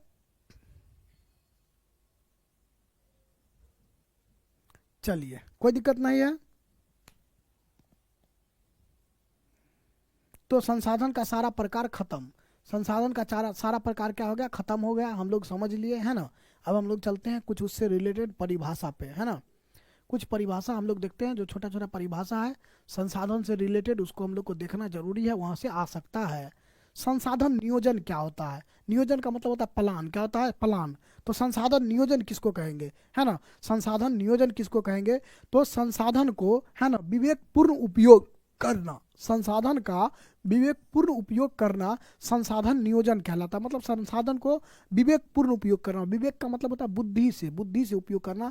बुद्धि मतलब प्लान बना करके संसाधन को एक नियोजित ढंग से उपयोग करना क्या कहलाएगा? संसाधन नियोजन कहलाएगा। संसाधन का विवेकपूर्ण उपयोग करना संसाधन नियोजन कहलाएगा। क्या कहलाएगा? संसाधन नियोजन कहलाएगा, है ना। संसाधन नियोजन का मतलब प्लान बना करके तब उपयोग करना है। जैसे मान लीजिए आपके पास 10 चॉकलेट है, 10 चॉकलेट आपके पास है, 10 कोई चीज़ आपके पास है खाने के लिए, तो उसको आप एक के बार में खा जाइए, या हो सकता है आप 10 दिन में खाइए, है ना। उसको आराम आराम से 10 दिन में खाइए, ठीक है ना। तो ये भी हो सकता है, या 2 दिन में खाइए, या उसको 5 दिन में 2-2 करके खाइए। तो इस तरीक़ा से आप प्लान बनाएंगे कि इसको हमको ख़त्म कैसे करना है। जो चीज़ आपके पास है उसके लिए आप प्लान बनाएंगे, इसको हमको कैसे कैसे ख़त्म करना है। तो यही क्या कहलाता है? संसाधन नियोजन कहलाता है। एक ही बार में नहीं खत्म कर देना, आराम आराम से धीरे धीरे उसको हिसाब से, है ना, खत्म करना है। तो इसको हम लोग क्या कहेंगे? संसाधन नियोजन कहेंगे। इसको हम लोग क्या कहेंगे? संसाधन नियोजन कहेंगे, ठीक है। तो संसाधन का विवेकपूर्ण उपयोग करना क्या कहलाएगा? संसाधन नियोजन कहलाएगा, है ना। संसाधन का विवेकपूर्ण यानी नियोजित ढंग से प्लान बना करके उपयोग करना क्या कहलाएगा? संसाधन नियोजन कहलाएगा, ठीक। नेक्स्ट है संसाधन संरक्षण। इसमें थोड़ा सा अंतर है। संरक्षण मतलब क्या होता है? बचाना। संरक्षण का मतलब होता है बचाना। क्या होता है? बचाना, है ना। संरक्षण मतलब क्या होता है? बचाना, यानी संसाधन को बचाना, ठीक है। संसाधन को कैसे बचाएंगे ये हम लोग देखते हैं। तो कह रहा है कि संसाधन का नियोजन एवं विवेकपूर्ण उपयोग करना संसाधन संरक्षण कहलाता है ना। संसाधन को नियोजित ढंग से मतलब एक प्लान वे में, और विवेकपूर्ण मतलब बुद्धि से उपयोग करना ही क्या कहलाता है? संसाधन संरक्षण कहलाता है ना। संसाधन को आप एक अच्छे ढंग से एक प्लान वे में उपयोग करेंगे, है ना, बुद्धि से अपना उपयोग करेंगे, तो उसको हम लोग क्या कहेंगे? संसाधन संरक्षण कहेंगे, है ना। समझ गए? संसाधन का नियोजन एवं विवेकपूर्ण उपयोग करना क्या कहलाएगा? संसाधन संरक्षण। मतलब जितना आपके पास है संसाधन, उसको हम लोग को बुद्धि से उपयोग करना है, एक प्लान बना करके तब उपयोग करना है। तो इसको हम लोग क्या कहेंगे? इसको हम लोग कहेंगे संसाधन संरक्षण, ठीक है। उसके बाद आपका है कुछ पॉइंट है, इसको हम लोग देखते हैं। इंपॉर्टेंट पॉइंट है आपके ऑब्जेक्टिव के लिए। जैसे कह रहा है कि महात्मा गांधी का कहना था कि हमारे पास पेट भरने के लिए बहुत कुछ है लेकिन पेटी भरने के लिए नहीं। महात्मा गांधी का कहना है कि हमारे देश में पेट भरने के लिए तो बहुत कुछ है, हर आदमी का पेट भर सकता है, हर आदमी को भोजन मिल सकता है, लेकिन पेटी भरने के लिए नहीं है। हम लोग क्या चीज़ के व्यवस्था में लगे हुए हैं? पेटी भरने के व्यवस्था में लगे हुए हैं। पेटी मतलब पैसा जमा कर करके और पेटी भरने के व्यवस्था में लगे हुए हैं। तो ये चीज़ का हमारे देश में सुविधा नहीं है ना। महात्मा गांधी का कहना था कि हमारे पास पेट भरने के लिए बहुत कुछ है। भारत में पेट भरने के लिए हर चीज है लेकिन पेटी भरने के लिए नहीं है, पेटी भरने के लिए नहीं है ना। तो पेटी नहीं भरना, ये कहना है किसका? महात्मा गांधी का। अगर सब लोग खाली पेट भरे तब तो बहुत कुछ है, सब लोग का जिंदगी गुजर जाएगा, लेकिन हम लोग पेटी भरने के जुगाड़ में रहते हैं। इसके चक्कर में क्या होता है? इसके चक्कर में एक आदमी का पेटी भर जाता है, लेकिन दूसरा आदमी का जो है पेट क्या हो जाता है? खाली हो जाता है। दूसरा आदमी का क्या हो जाता है? पेट खाली हो जाता है। तो यही बात महात्मा गांधी का कहना था, है ना। महात्मा गांधी का यही कहना था कि हमारे पास पेट भरने के लिए बहुत कुछ है लेकिन पेटी भरने के लिए कुछ नहीं है ना। हमारे पास पेट भरने के लिए तो बहुत कुछ है लेकिन पेटी भरने के लिए हमारे पास कुछ नहीं है, ठीक है। समझ गए? पूछा जाएगा किसने कहा हमारे पास पेट भरने के लिए बहुत कुछ है लेकिन पेटी भरने के लिए कुछ नहीं? तो महात्मा गांधी। अगर आपसे पूछा जाए, है ना, ठीक है ना, अगर आपसे पूछा जाए किसने कहा कि हम संसाधन होते नहीं बनते हैं? तो जिम्मरमैन। किसने कहा संसाधन होते नहीं बनते हैं? तो जिम्मरमैन का कहना था कि संसाधन होते नहीं बनते हैं। जिम्मरमैन का कहना है कि संसाधन होते नहीं बनते हैं। आगे है मेघा पाटेकर का संबंध किस आंदोलन से है, तो नर्मदा बचाओ आंदोलन। मेघा पाटेकर का संबंध किस आंदोलन से है, नर्मदा बचाओ आंदोलन। नर्मदा बचाओ आंदोलन जो हुआ था, है ना, नर्मदा नदी पर सरदार सरोवर बांध बनाया जा रहा था, उसके विरोध में जो नर्मदा बचाओ आंदोलन चल रहा था, है ना, नर्मदा बचाओ आंदोलन, इसके नेता कौन थे, मेघा पाटेकर। कौन थे, मेघा पाटेकर इसके नेता थे नर्मदा बचाओ आंदोलन के। ठीक, नेक्स्ट आपका है सुंदरलाल बहुगुणा का संबंध किस आंदोलन से है, तो सुंदरलाल जो बहुगुणा है इनका संबंध, है ना, चिपको आंदोलन से है। चिपको आंदोलन शुरू किया गया था उत्तराखंड में, है ना, उत्तराखंड में शुरू किया गया था। इसमें क्या किया जा रहा था, पेड़ से चिपक करके और पेड़ का रक्षा किया जाता था, है ना, पेड़ से चिपक करके पेड़ का रक्षा किया जाता था। ये आंदोलन का नेतृत्व कौन कर रहे थे, सुंदरलाल बहुगुणा, है ना। सुंदरलाल बहुगुणा किस आंदोलन के नेता थे, तो सुंदरलाल बहुगुणा, है ना, चिपको आंदोलन के नेता थे। सुंदरलाल बहुगुणा चिपको आंदोलन के नेता थे। उसके बाद है संदीप पांडे। संदीप पांडे का संबंध क्या चीज से है, तो वर्षा जल संचयन कृषि भूमि विस्तार से है। वर्षा जल को संग्रह करने से, वर्षा जल को जमा करने से इनका संबंध है, किनका, संदीप पांडे का, है ना। तो ये तीनों ध्यान रखिएगा आप, है ना। नर्मदा बचाओ आंदोलन, मेघा पाटेकर, चिपको आंदोलन, सुंदरलाल बहुगुणा, और संदीप पांडे वर्षा जल संचयन। संदीप पांडे वर्षा जल संचयन, ठीक है, ये इंपोर्टेंट है, ठीक है, ध्यान रखना आपको। चले अब संसाधन को बचाने के लिए क्या क्या किया गया उस चीज को हम लोग देखते हैं। संसाधन को बचाने के लिए क्या क्या किया गया उसको हम लोग देखते हैं। तो कह रहा है कि 1968 में क्लब ऑफ रोम संसाधन संरक्षण की वकालत की थी। 1968 में एक मीटिंग हुआ जिसका नाम है क्लब ऑफ रोम। यहाँ पर संसाधन संरक्षण के बारे में, है ना, चर्चा किया गया, यानी संसाधन को कैसे बचाया जाएगा इस पर चर्चा किया गया। कहाँ, क्लब ऑफ रोम में। कब, 1968 में। क्लब ऑफ रोम में 1968 में क्या किया गया, इस पर चर्चा किया गया कि संसाधन को कैसे बचाया जाएगा। तो पूछा जाएगा क्लब ऑफ रोम का आयोजन कब किया गया था, तो 1968 में। क्लब ऑफ रोम का आयोजन कब किया गया था, 1968 में क्लब ऑफ रोम का आयोजन किया गया था। उसके बाद है small is beautiful. Small is beautiful एक पुस्तक है। स्मॉल इज ब्यूटीफुल मतलब छोटा जो है सुंदर होता है। क्या होता है, छोटा सुंदर होता है ना, कोई भी चीज कम है तो वही सुंदर है। Small is beautiful, small is beautiful एक पुस्तक है, इसके लेखक कौन है, सुमशेर। इस पुस्तक में क्या लिखा हुआ है, स्मॉल इज ब्यूटीफुल एक पुस्तक है जिसके लेखक है सुमशेर, और इस पुस्तक में क्या लिखा हुआ है, स्मॉल इज ब्यूटीफुल पुस्तक में। तो कह रहा है स्मॉल इज ब्यूटीफुल पुस्तक में संसाधन संरक्षण से संबंधित गांधी जी के विचार को इसमें लिखा गया है। किससे, संसाधन संरक्षण से संबंधित गांधी जी के विचार को इसमें क्या किया गया है, लिखा गया है, ठीक है। तो संसाधन को बचाने के लिए क्लब ऑफ रोम का आयोजन कब किया गया, 1968 में। स्मॉल इज ब्यूटीफुल में क्या चीज के बारे में लिखा गया, तो संसाधन संरक्षण के बारे में लिखा गया है। स्मॉल इज ब्यूटीफुल में संसाधन को बचाने के बारे में लिखा गया है ना। और स्मॉल इज ब्यूटीफुल लेखक, पुस्तक के लेखक कौन है, सुमशेर। स्मॉल इज ब्यूटीफुल पुस्तक के लेखक कौन है, सुमशेर जो है वह स्मॉल इज ब्यूटीफुल पुस्तक के लेखक है ना।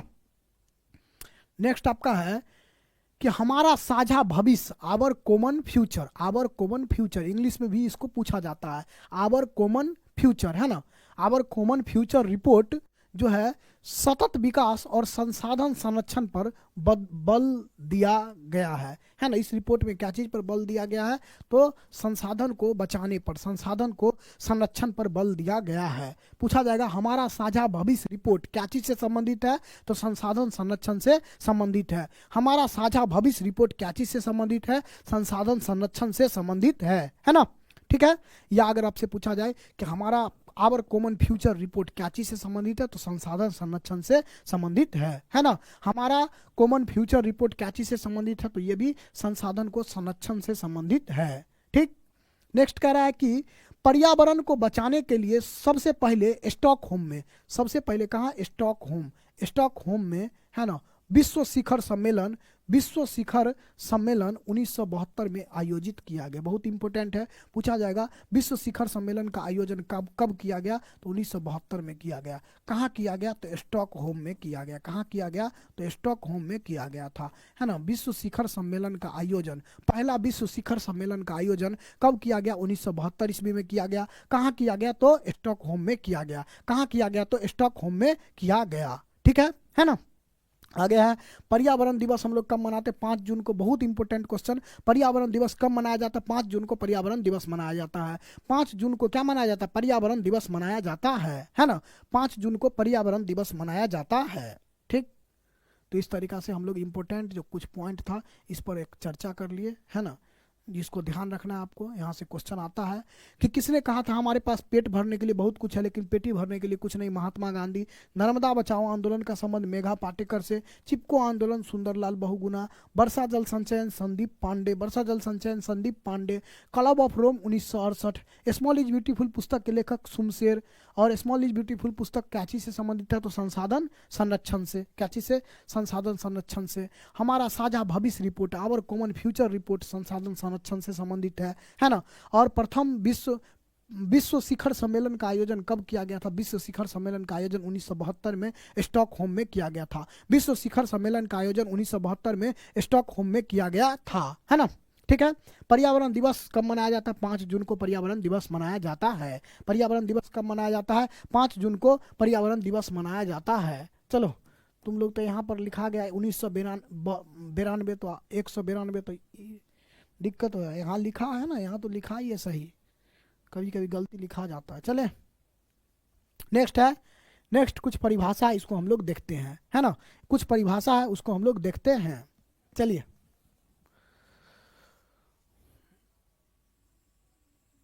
क्या आप लोग कह रहे हैं? हमको कमेंट दिखिए ना, इसके लिए लगता है बड़का टीवी लगवाना होगा तब जाके दिखेगा आप लोग का कमेंट। इतना ना फास्ट आ रहा है कमेंट, इतना ना फास्ट आ रहा है, दिक्कत है।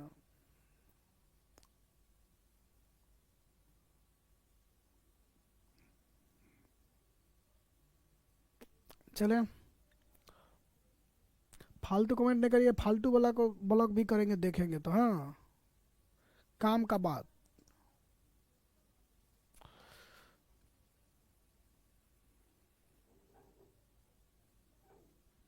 सर अभी तक हम कुछ नहीं पढ़े हैं, क्या 60% आ सकता है? 60% क्या, 75% आ सकता है, 80% आ सकता है अभी से भी, अगर आप पढ़िएगा तब, है ना। जब जागिए तभी सवेरा, है ना। जब जागो तभी सवेरा, है ना। तो जग जाइए, बस क्या है, सवेरा हो जाएगा। ठीक है ना। अभी से भी जग जाइए तो आराम से 60% नहीं 80% तक आराम से आ सकता है। 90 का हम बात नहीं करेंगे, लेकिन 80, है ना, 80 तक का आराम से, अगर आप डेली क्लास खाली अटेंड करते हैं अच्छे से, तो 80 आप एकदम 80 तक आराम से आपका आ सकता है। इसमें कुछ बड़ा चीज़ नहीं है ना, ये बड़ा चीज़ नहीं है। हाँ, इसके बाद बड़ा चीज़ है। इसके बाद अगर 90 का बात है, ड्रीम 450, तो उसके लिए जो शुरू से पढ़े होंगे और अभी रिवाइज कर रहे होंगे, हाँ, या तो ऑफलाइन पढ़े होंगे या ऑनलाइन कहीं पढ़े होंगे और अभी रिवाइज भी कर रहे होंगे, तो उनका 90+ में जाना फिक्स है। लेकिन जो लोग अगर लास्ट में एक्टिव हुए हैं तो उनका भी 80 तक आराम से जा सकता है, अगर अभी से भी वो ठीक से पढ़ेंगे तो। ठीक है ना। लेकिन जो शुरू से अच्छे से पढ़ते आ रहा है तो उनका 90+ तो रहेगा ही, लेकिन उनको कोशिश करना है कि हमको उससे भी आगे निकले, स्टेट टॉपर, डिस्ट्रिक्ट टॉपर के लिए, है ना। ठीक है। देखते हैं डाकुओं की अर्थव्यवस्था किसे कहते हैं। डाकुओं की अर्थव्यवस्था किसे कहा जाता है, इसको हम लोग क्या करते हैं, देखते हैं। डाकुओं की अर्थव्यवस्था से आप क्या समझते हैं, इस पूछा जाता है, कभी कभी पूछा जा सकता है। डाकुओं की अर्थव्यवस्था से हम लोग क्या समझते हैं, तो बताना है आपको, मानव एवं तकनीकी का शोषणात्मक दोहन प्रवृत्ति को हम लोग डाकुओं की अर्थव्यवस्था कहते हैं। मानव और तकनीक दोनों क्या कर रहा है, शोषण कर रहा है, प्रकृति का क्या कर रहा है, शोषण कर रहा है। इसी को हम लोग क्या कहते हैं, डाकुओं की अर्थव्यवस्था कहते हैं। जैसे मानव और टेक्नोलॉजी जो अभी आया है वह क्या कर रहा है, इसके जो शोषणात्मक दोहन प्रवृत्ति है, मतलब शोषण करने का प्रवृत्ति है प्रकृति का, इसी को हम लोग क्या कहते हैं, डाकुओं की अर्थव्यवस्था कहते हैं। जैसे मानव है तो अधिक से अधिक पानी का यूज कर रहा है, बाद में पानी का क्या होगा, किल्लत होगा, तो ये डाकुओं की अर्थव्यवस्था, ज़्यादा से ज़्यादा पानी का यूज करना क्या डाकुओं की अर्थव्यवस्था है। कोई पेड़ को अधिक से अधिक काट रहा है तो ये क्या हो गया, डाकुओं की अर्थव्यवस्था हो गया। तो डाकुओं का अर्थव्यवस्था का मतलब है कोई भी संसाधन का बहुत अधिक उपयोग करना, बहुत अधिक क्या करना, उसका उपयोग करना, बहुत अधिक उसका शोषण करना, यही क्या हो जाएगा, डाकुओं की अर्थव्यवस्था कहलाएगा, है ना। तो मानव और तकनीक का शोषणात्मक दोहन प्रवृत्ति, मानव और तकनीक का जो शोषणात्मक दोहन प्रवृत्ति है, इसको हम लोग क्या कहेंगे, डाकुओं की अर्थव्यवस्था कहेंगे। ठीक है। नेक्स्ट है सतत विकास, बहुत इंपॉर्टेंट है, कई बार पूछा गया एग्जाम में आपका, है ना। सतत विकास किसे कहते हैं, और ये आपको कई जगह पर पढ़ना भी है, इकोनॉमिक्स में, यहाँ पर और भी, मतलब 3-4 जगह आपके बुक में इसको पढ़ना पड़ेगा, सतत विकास को। तो सतत विकास क्या होता है, इसको हम लोग समझते हैं, है ना। सतत विकास क्या है, सतत का मतलब होता है लगातार, सतत का मतलब क्या होता है, लगातार, है ना। सतत का मतलब क्या है, सतत का मतलब है लगातार, लगातार, सतत का मतलब क्या है, लगातार। तो सतत विकास का मतलब है लगातार विकास। सतत विकास हम लोग किसको कहेंगे, तो वैसा विकास है ना।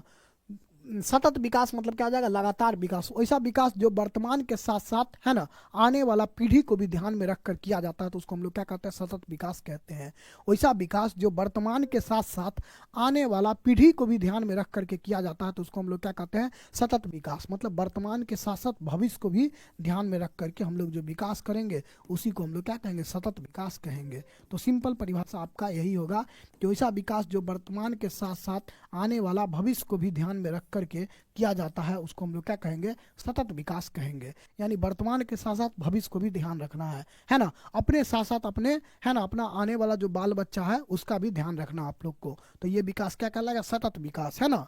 मतलब हम लोग को संसाधन का ऐसे उपयोग करना है कि हम लोग तो उपयोग करे ही करे, है ना। हम लोग का आने वाला जो है ना, हम लोग का जो आने वाला पीढ़ी है, हम लोग का जो आने वाला बाल बच्चा है, उसके लिए भी कुछ संसाधन बचा करके जाएं। तो इसी को हम लोग क्या कहते हैं, सतत विकास कहते हैं, है ना। वैसा विकास है ना, वैसा विकास है ना, वैसा विकास जिसमें क्या होता है, वर्तमान के साथ साथ आने वाला पीढ़ी को भी ध्यान में रख करके विकास किया जाता है, तो उसको हम लोग क्या कहते हैं, उसको हम लोग कहते हैं सतत विकास। वैसा विकास जिसमें वर्तमान के साथ साथ भविष्य को ध्यान में रख करके विकास किया जाता है, तो उसको हम लोग क्या कहते हैं, सतत विकास कहते हैं, है ना। समझ गए। चलिए, इसी का बुक में परिभाषा जो दिया है उसको भी हम लोग देख लेते हैं थोड़ा। अपना परिभाषा तो आपको हम समझा दिए एकदम इजी में, है ना। इसको आप याद रखिएगा, कभी नहीं भूलिएगा कि वैसा विकास जो अपने साथ साथ अपने है ना अपने जो है बाल बच्चा को भी ध्यान में रख करके करते हैं, तो उसको हम लोग क्या कहते हैं, सतत विकास कहते हैं, है ना। जैसे अभी आप लोग का शादी ब्याह होगा तो आप लोग अपने बारे में तो सोचिएगा ही, अपने बाल बच्चा के बारे में भी सोचिएगा ना, तो वही हो जाता है सतत विकास, है ना। तो सतत विकास का हम लोग यहाँ पर एक बार देख लेते हैं क्या है। तो कह रहा है कि पर्यावरण को बिना क्षति पहुंचाए, पर्यावरण को बिना क्षति पहुंचाए, भविष्य को आवश्यकताओं के मद्देनजर, मतलब भविष्य को ध्यान में रखते हुए, पर्यावरण को बिना क्षति पहुंचाए, भविष्य को ध्यान में रखते हुए और वर्तमान में जो विकास किया जाता है उसी को हम लोग क्या कहते हैं, सतत विकास कहते हैं, है ना। पर्यावरण को बिना क्षति पहुंचाए, भविष्य की आवश्यकताओं को ध्यान में रखते हुए और वर्तमान में जो विकास किया जाता है उसी को हम लोग क्या कहते हैं, उसी को हम लोग सतत विकास कहते हैं। उसी को हम लोग क्या कहते हैं, सतत विकास कहते हैं। सतत विकास किसको कहते हैं, समझ में आ गया, है ना। पर्यावरण को नुकसान नहीं पहुंचाना है, भविष्य का ध्यान रखना है और वर्तमान में विकास करते रहना है, तो इसी को हम लोग क्या कहेंगे, इसी को हम लोग कहेंगे सतत विकास। क्या कहेंगे, सतत विकास कहेंगे। ठीक है ना, समझ गए। नेक्स्ट आपका कुछ पॉइंट है, इसके बाद आपका चैप्टर कंप्लीट है। नेक्स्ट में आपका कुछ पॉइंट है, इसको हम लोग देखते हैं और इसके बाद आपका ये चैप्टर क्या हो जाएगा, कंप्लीट हो जाएगा, है ना। तो देखते हैं हम लोग। कह रहा है कि प्रथम पृथ्वी सम्मेलन 1992 में रियो डी जेनेरो में हुआ था। बहुत इंपॉर्टेंट है। प्रथम पृथ्वी सम्मेलन कब हुआ, 1992 में। प्रथम पृथ्वी सम्मेलन कब हुआ, 1992 में। कहाँ हुआ, रियो डी जेनेरो में पहला पृथ्वी सम्मेलन हुआ था। कब, 1992 में। पहला पृथ्वी सम्मेलन रियो डी जेनेरो में कब हुआ, 1992 में। द्वितीय पृथ्वी सम्मेलन 1997 में न्यूयॉर्क में हुआ। इसको हम लोग +5 सम्मेलन भी कहते हैं। इसको हम लोग क्या कहते हैं, +5 भी सम्मेलन भी कहते हैं। अब 5 साल के बाद जो है दूसरा पृथ्वी सम्मेलन कहाँ हुआ, न्यूयॉर्क में हुआ। क्या हुआ, न्यूयॉर्क में हुआ, है ना। न्यूयॉर्क में दूसरा पृथ्वी सम्मेलन 5 साल के बाद हुआ। इसको हम लोग +5 सम्मेलन भी कहते हैं क्योंकि 5 साल के बाद हुआ था, है ना। और तीसरा पृथ्वी सम्मेलन फिर 5 साल के बाद 2002 में जोहान्सबर्ग में हुआ। तीसरा पृथ्वी सम्मेलन 2002 में कहाँ हुआ, जोहान्सबर्ग में हुआ। तो ये आपको ध्यान रखना है।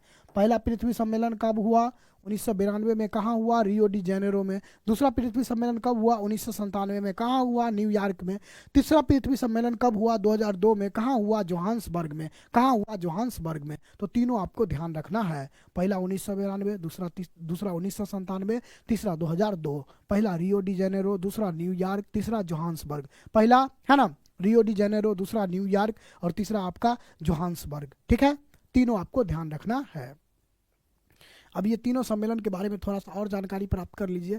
कह रहा है 1992 के रियो डी जेनेरो सम्मेलन में, 1992 में जो रियो डी जेनेरो में पहला पृथ्वी सम्मेलन हुआ था, यहाँ पर और क्या हुआ, यहाँ पर और क्या हुआ, तो यहाँ पर कार्यक्रम 21 यानी एजेंडा 21 को स्वीकृति दिया गया। 21 कार्यक्रम है ना, कार्यक्रम 21 है, मतलब 21 बातों पर सहमति बना कि ये 21 काम किया जाए संसाधन को बचाने के लिए। तो इसी को हम लोग कहते हैं एजेंडा 21 या कार्यक्रम 21। पूछा जाएगा कार्यक्रम 21 है ना, कार्यक्रम 21 का मंजूरी कहाँ दिया गया, तो प्रथम पृथ्वी सम्मेलन में। कहाँ, तो प्रथम पृथ्वी सम्मेलन रियो डी जेनेरो में। कब, 1992 में। कब, 1992 में, है ना।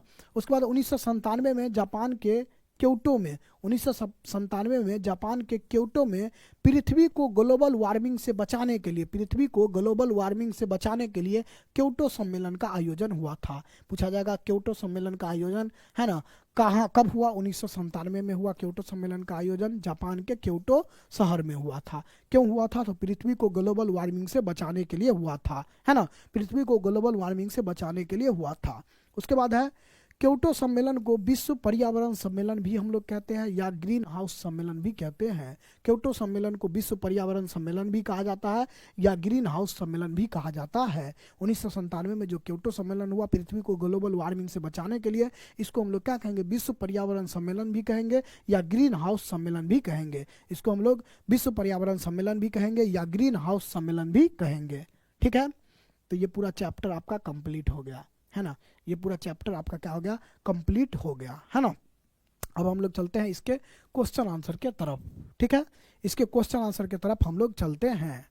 चलें,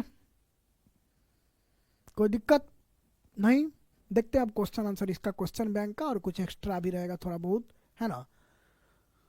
तो आप लोग कम से कम करवाया जाए कि ज़्यादा से ज़्यादा क्वेश्चन आंसर वगैरह कम से कम हो कि ज़्यादा से ज़्यादा। अभी हम चाहते हैं एक बार ज़्यादा से ज़्यादा हो, फिर रिवाइज करने के लिए तो मेन चीज़ जो है वो बहुत कम है।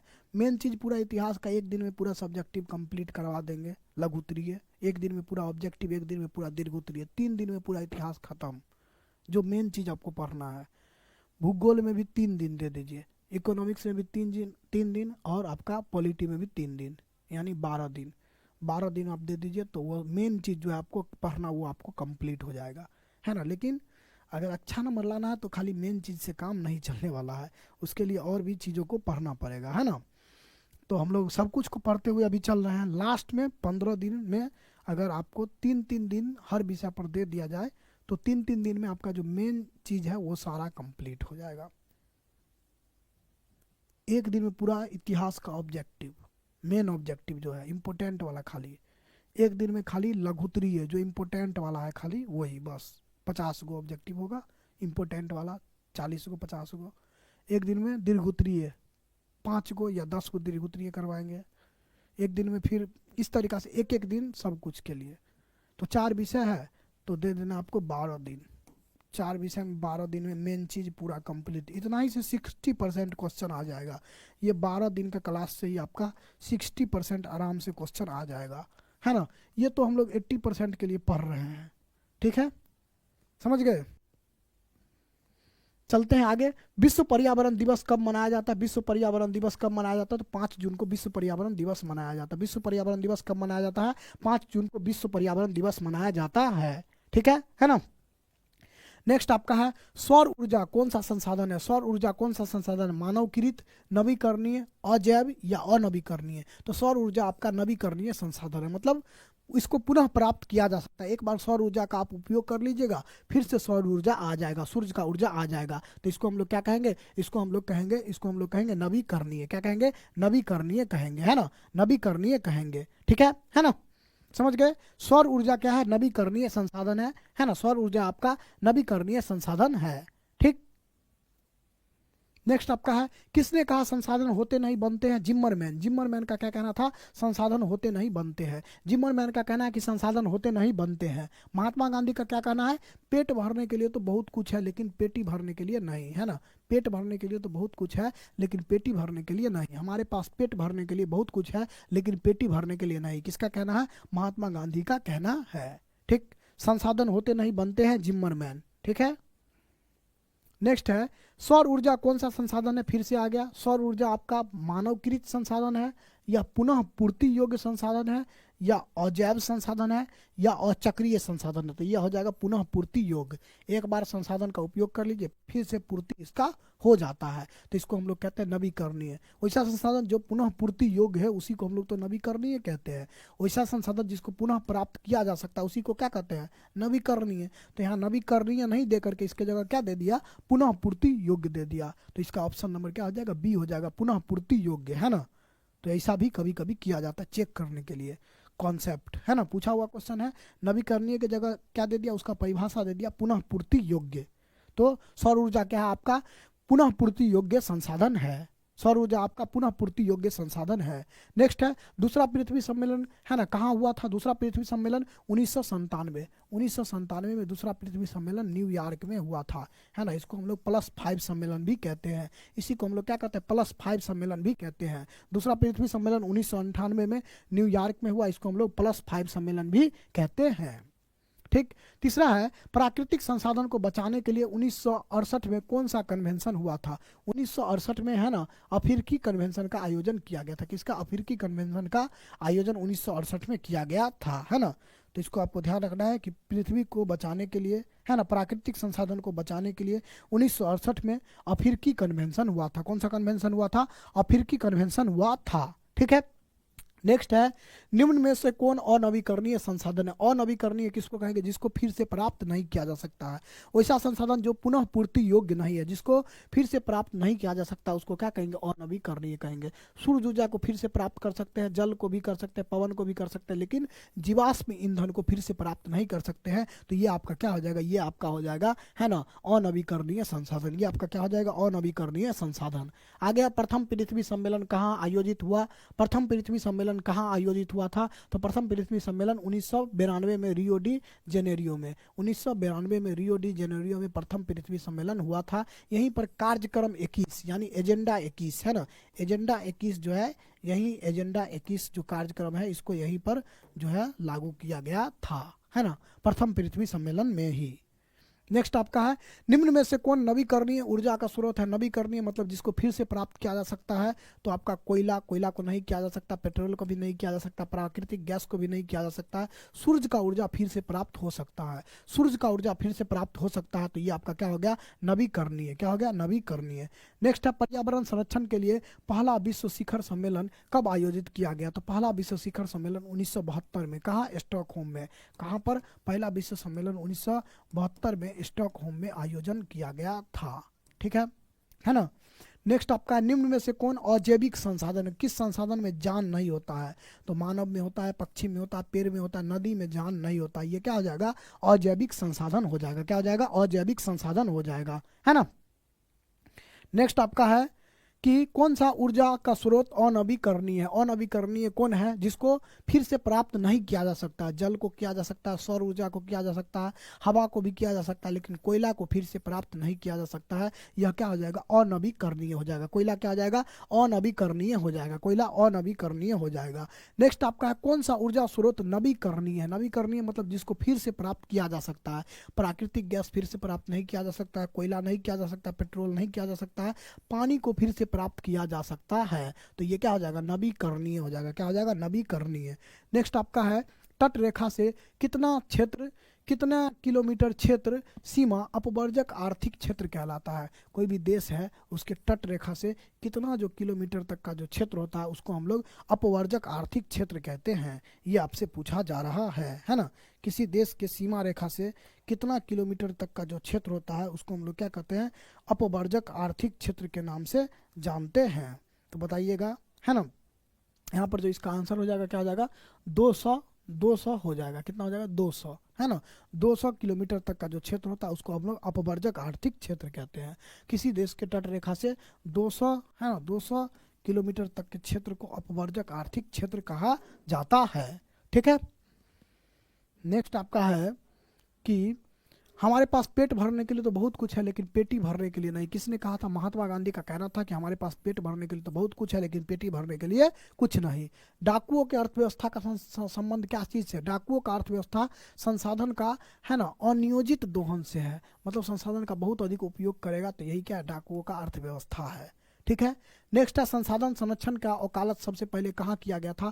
क्लब ऑफ रोम में। क्लब ऑफ रोम का जब आयोजन किया गया तो यहीं पर जो है सबसे पहले संसाधन को संरक्षण करने का वकालत किया गया था। संसाधन संरक्षण का वकालत सबसे पहले कहाँ किया गया था? क्लब ऑफ रोम में। कहाँ? क्लब ऑफ रोम में संसाधन संरक्षण का सबसे पहले वकालत किया गया। ठीक है, तो इस तरीका से आप लोग क्वेश्चन देखें, है ना, 17 ऑब्जेक्टिव क्वेश्चन। तो एक बार आप लोग बताएंगे, है ना, 17 में से आप लोग का कितना सही हुआ, फिर हम लोग चलेंगे आगे के क्वेश्चन आंसर के तरफ, है ना। यहाँ तक आप लोग बताइए 17 में से आप लोग का कितना सही हुआ ऑब्जेक्टिव। फिर हम लोग लघुत्तरीय दीर्घोत्तरीय पर भी चल रहे हैं, लघुत्तरीय दीर्घोत्तरीय पर भी हम लोग चल रहे हैं। ठीक है ना। लघुत्तरीय दीर्घोत्तरीय भी हम लोग देख रहे हैं, इसको हम लोग समझते हैं। चलिए, अब लघुत्तरीय दीर्घोत्तरीय में जो ज़्यादा इंपॉर्टेंट है होगा वो आपको हम बता देंगे। वैसे हम आपको पढ़ा सब कुछ देते हैं, समझा सब कुछ देते हैं, लेकिन जो ज़्यादा इंपॉर्टेंट होगा वो आपको हम बता देते हैं, उसको आप एक बार ज़्यादा देख लीजिएगा। जो बच्चे को इंपॉर्टेंट सिर्फ पढ़ना होगा वो उसको अच्छे से देख लेंगे। ठीक है, वैसे हम पूरा समझाते हैं, पूरा आपको बता देते हैं। ठीक है ना। चलिए, तो देखते हैं पहला क्वेश्चन है, संसाधन को परिभाषित कीजिए। मतलब संसाधन किसको कहते हैं? आपको बताए थे मानव जीवन में उपयोग में आने वाला सब वस्तु क्या कहलाता है? संसाधन कहलाता है। मानव के जीवन के में जितना भी चीज उपयोग में लाया जाता है सबका सब क्या है? संसाधन है। तो इंपॉर्टेंट क्वेश्चन है, ध्यान रखिएगा इसको, है ना। मानव के जीवन में आने वाला, है ना, मानव के जीवन में उपयोग में आने वाला सभी वस्तु क्या कहलाता है? संसाधन कहलाता है। मानव के जीवन में उपयोग में आने वाला सभी वस्तु को हम लोग क्या कहेंगे? संसाधन कहेंगे। मानव के जीवन में जितना भी चीज का उपयोग किया जाता है सबका सब क्या है? संसाधन है। सबका सब क्या है? संसाधन है ना। चले चले, यहां तक कोई दिक्कत?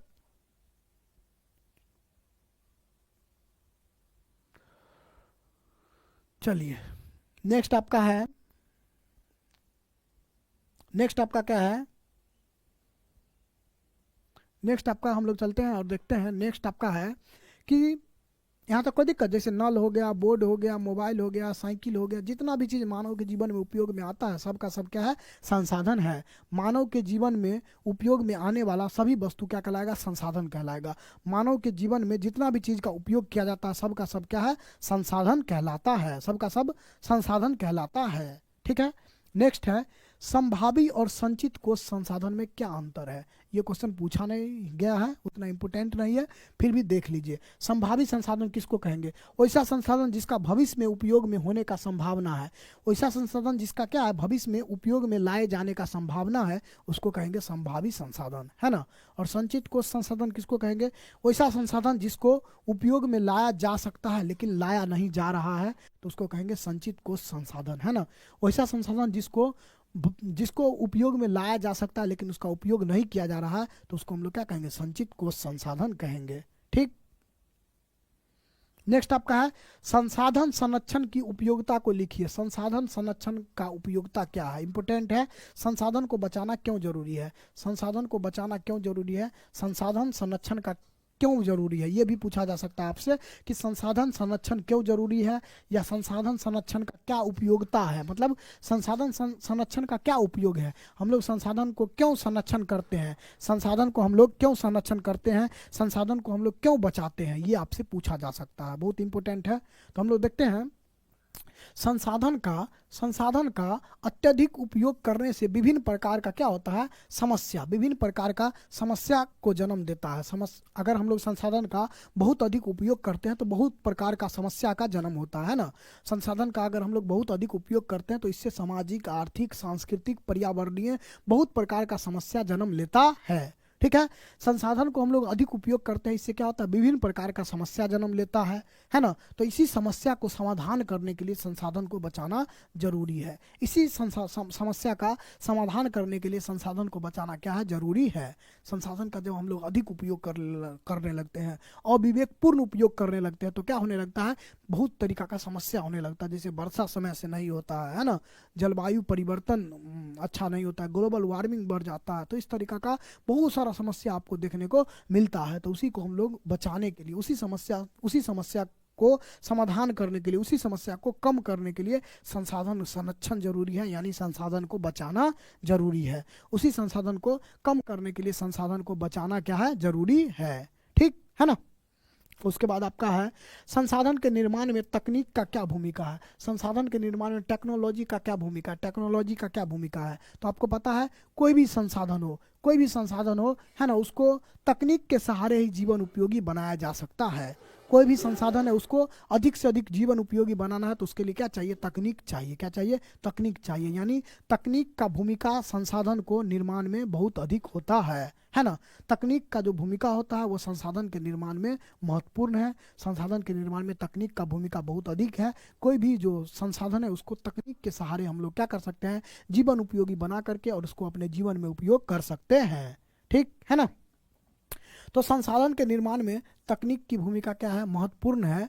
पर्यावरण में उपलब्ध पदार्थ को, है ना, हम लोग तकनीक के सहारे क्या कर सकते हैं? जीवन उपयोगी बना सकते हैं। ठीक, तो यही आ गया संसाधन के निर्माण में तकनीक का भूमिका। नेक्स्ट आपका है क्योटो सम्मेलन का मुख्य उद्देश्य क्या था? हम लोग देखे थे क्योटो सम्मेलन का आयोजन किया गया था 1997 में जापान के क्योटो शहर में, है ना, जापान के क्योटो शहर में। इसका आयोजन क्यों हुआ था? पृथ्वी को ग्लोबल वार्मिंग से बचाने के लिए, पृथ्वी को ग्लोबल वार्मिंग से बचाने के लिए इसका आयोजन किया गया था, है ना। तो कह रहा है कि क्योटो सम्मेलन 1997 ईस्वी में जापान के क्योटो शहर में हुआ था। कब हुआ था? क्योटो सम्मेलन 1997 ईस्वी में जापान के क्योटो शहर में हुआ था। इस सम्मेलन का उद्देश्य क्या था? पृथ्वी को ग्लोबल वार्मिंग से बचाने के लिए, है ना, पृथ्वी से ग्लोबल वार्मिंग से बचाने के लिए, ग्लोबल वार्मिंग के लिए जो जिम्मेवार ग्रीन हाउस गैस है उसका कम से कम उपयोग करना। जो ग्रीन हाउस गैस है ना, उसको हमको कम से कम उपयोग करना, यही जो है इस सम्मेलन का क्या था? उद्देश्य था।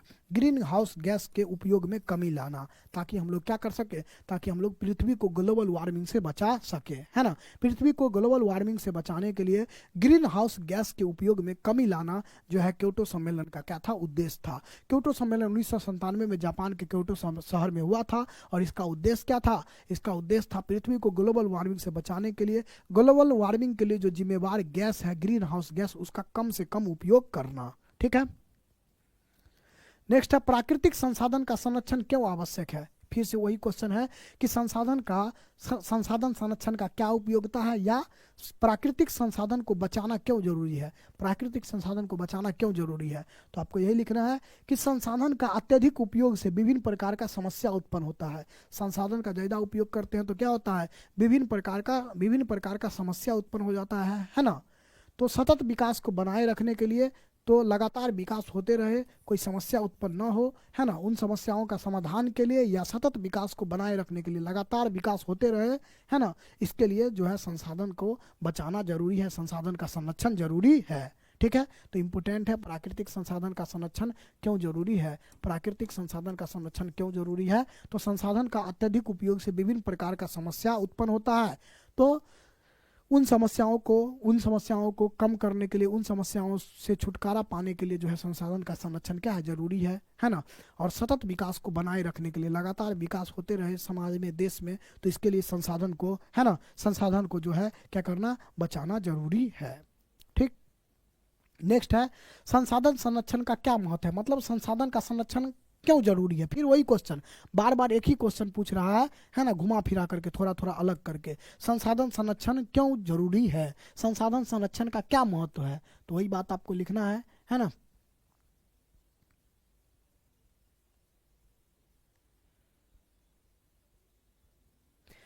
तो संसाधन संरक्षण क्यों जरूरी है? यहाँ पर भी आप वही बात को लिख सकते हैं कि संसाधन को अत्यधिक उपयोग करने से क्या होता है? संसाधन को अत्यधिक उपयोग करने से बहुत प्रकार का समस्या जन्म लेता है। तो उन समस्याओं को कम करने के लिए, उन समस्याओं से निपटने के लिए और सतत विकास को बनाए रखने के लिए संसाधन संरक्षण जरूरी है ना।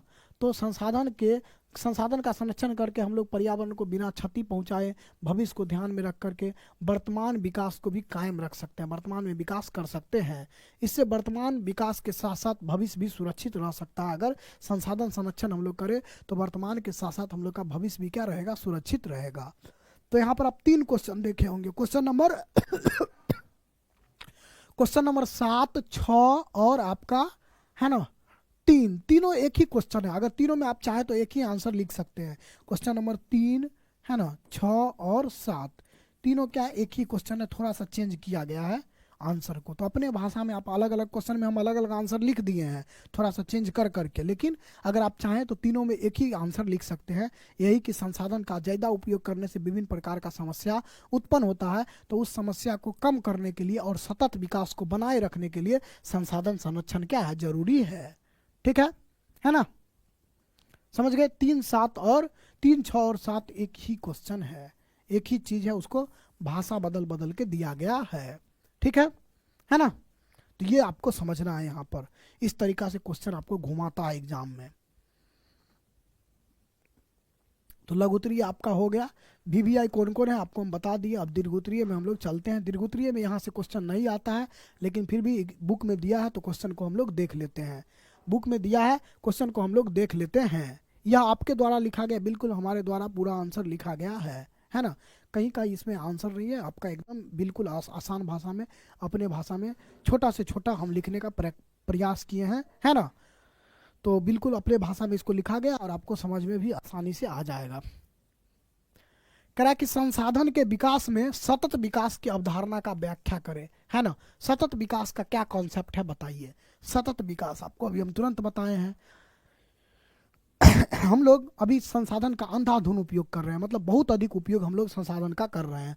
अगर इसी तरीका से संसाधन का उपयोग करते रहे तो आने वाला समय में पृथ्वी पर विभिन्न प्रकार का समस्या जन्म लेगा।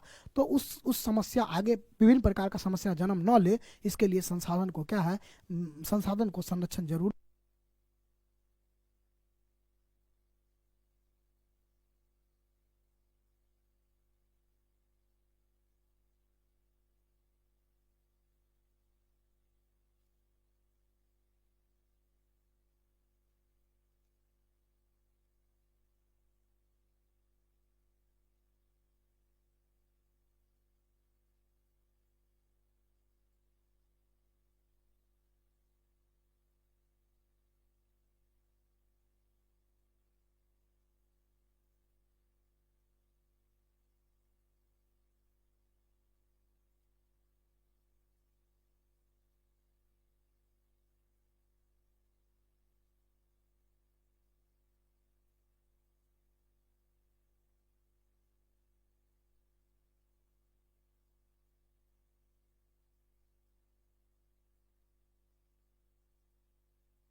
चलिए अब सही हो गया है ना, बैटरी डाउन हो गया था।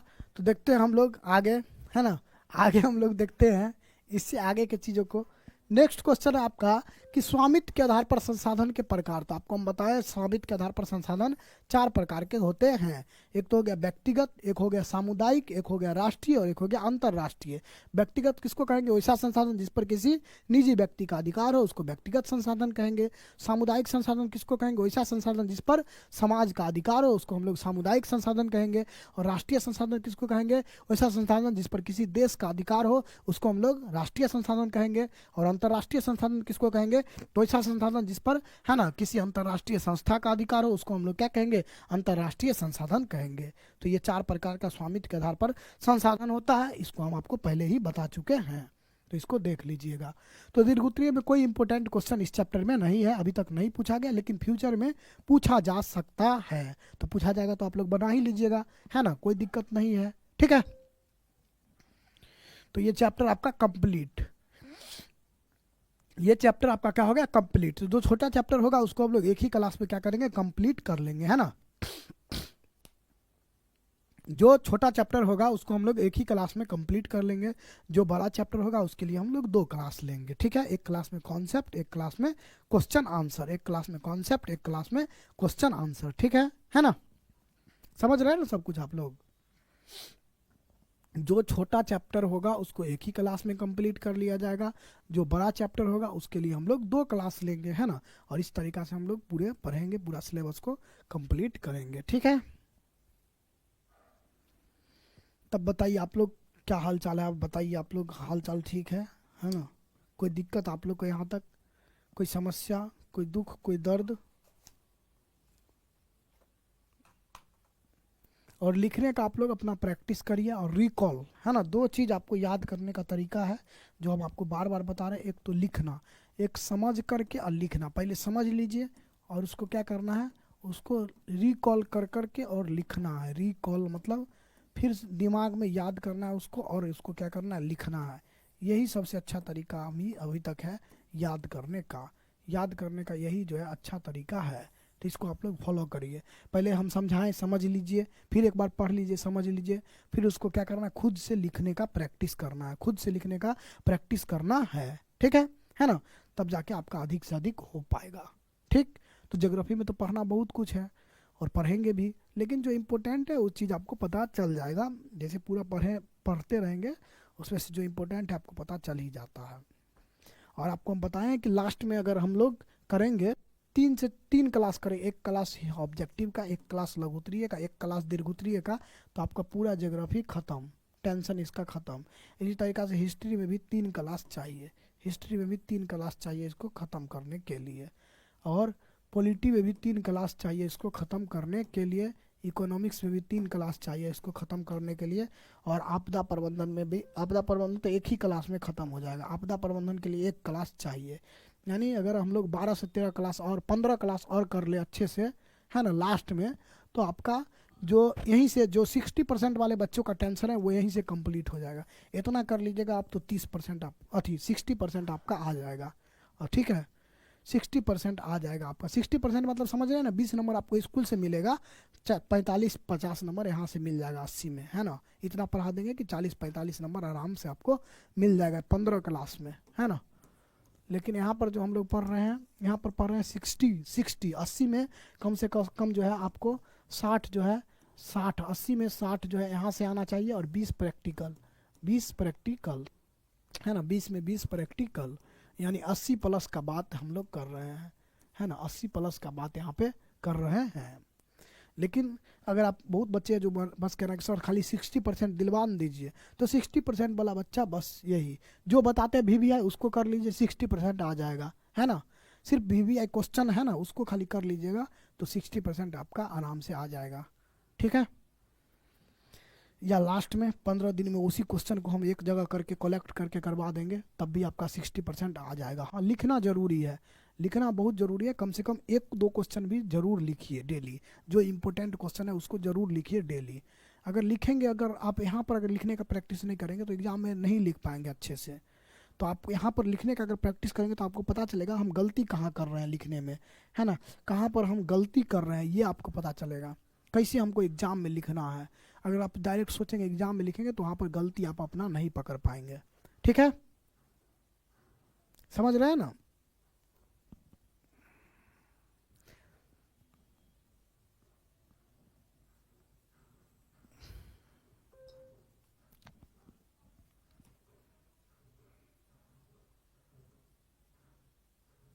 कोई दिक्कत। और आपका जितना भी मंथली एग्जाम हो, सेंटअप एग्जाम हो, सब में आपका अच्छा एग्जाम गया होगा। SST आप देख रहे होंगे, कोई दिक्कत आपको कहीं नहीं हो रहा होगा, है कहीं नहीं हो रहा होगा, ना ही फाइनल एग्जाम में होगा। क्वेश्चन कहीं से आ जाए, है ना, इलाका किसी का भी हो, धमाका आपका ही होने वाला है। बस सिर्फ पूरा पढ़ लीजिए तो,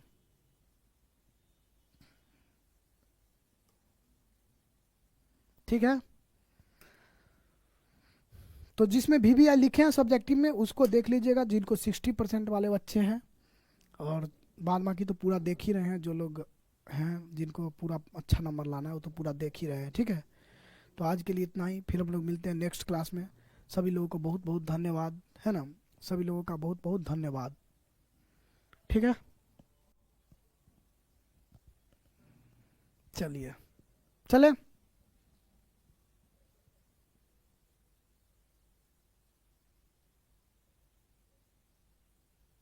कल पॉलिटिकल साइंस हम लोग पढ़ेंगे, फर्स्ट चैप्टर कल आपका पॉलिटिकल साइंस का कंप्लीट हो जाएगा।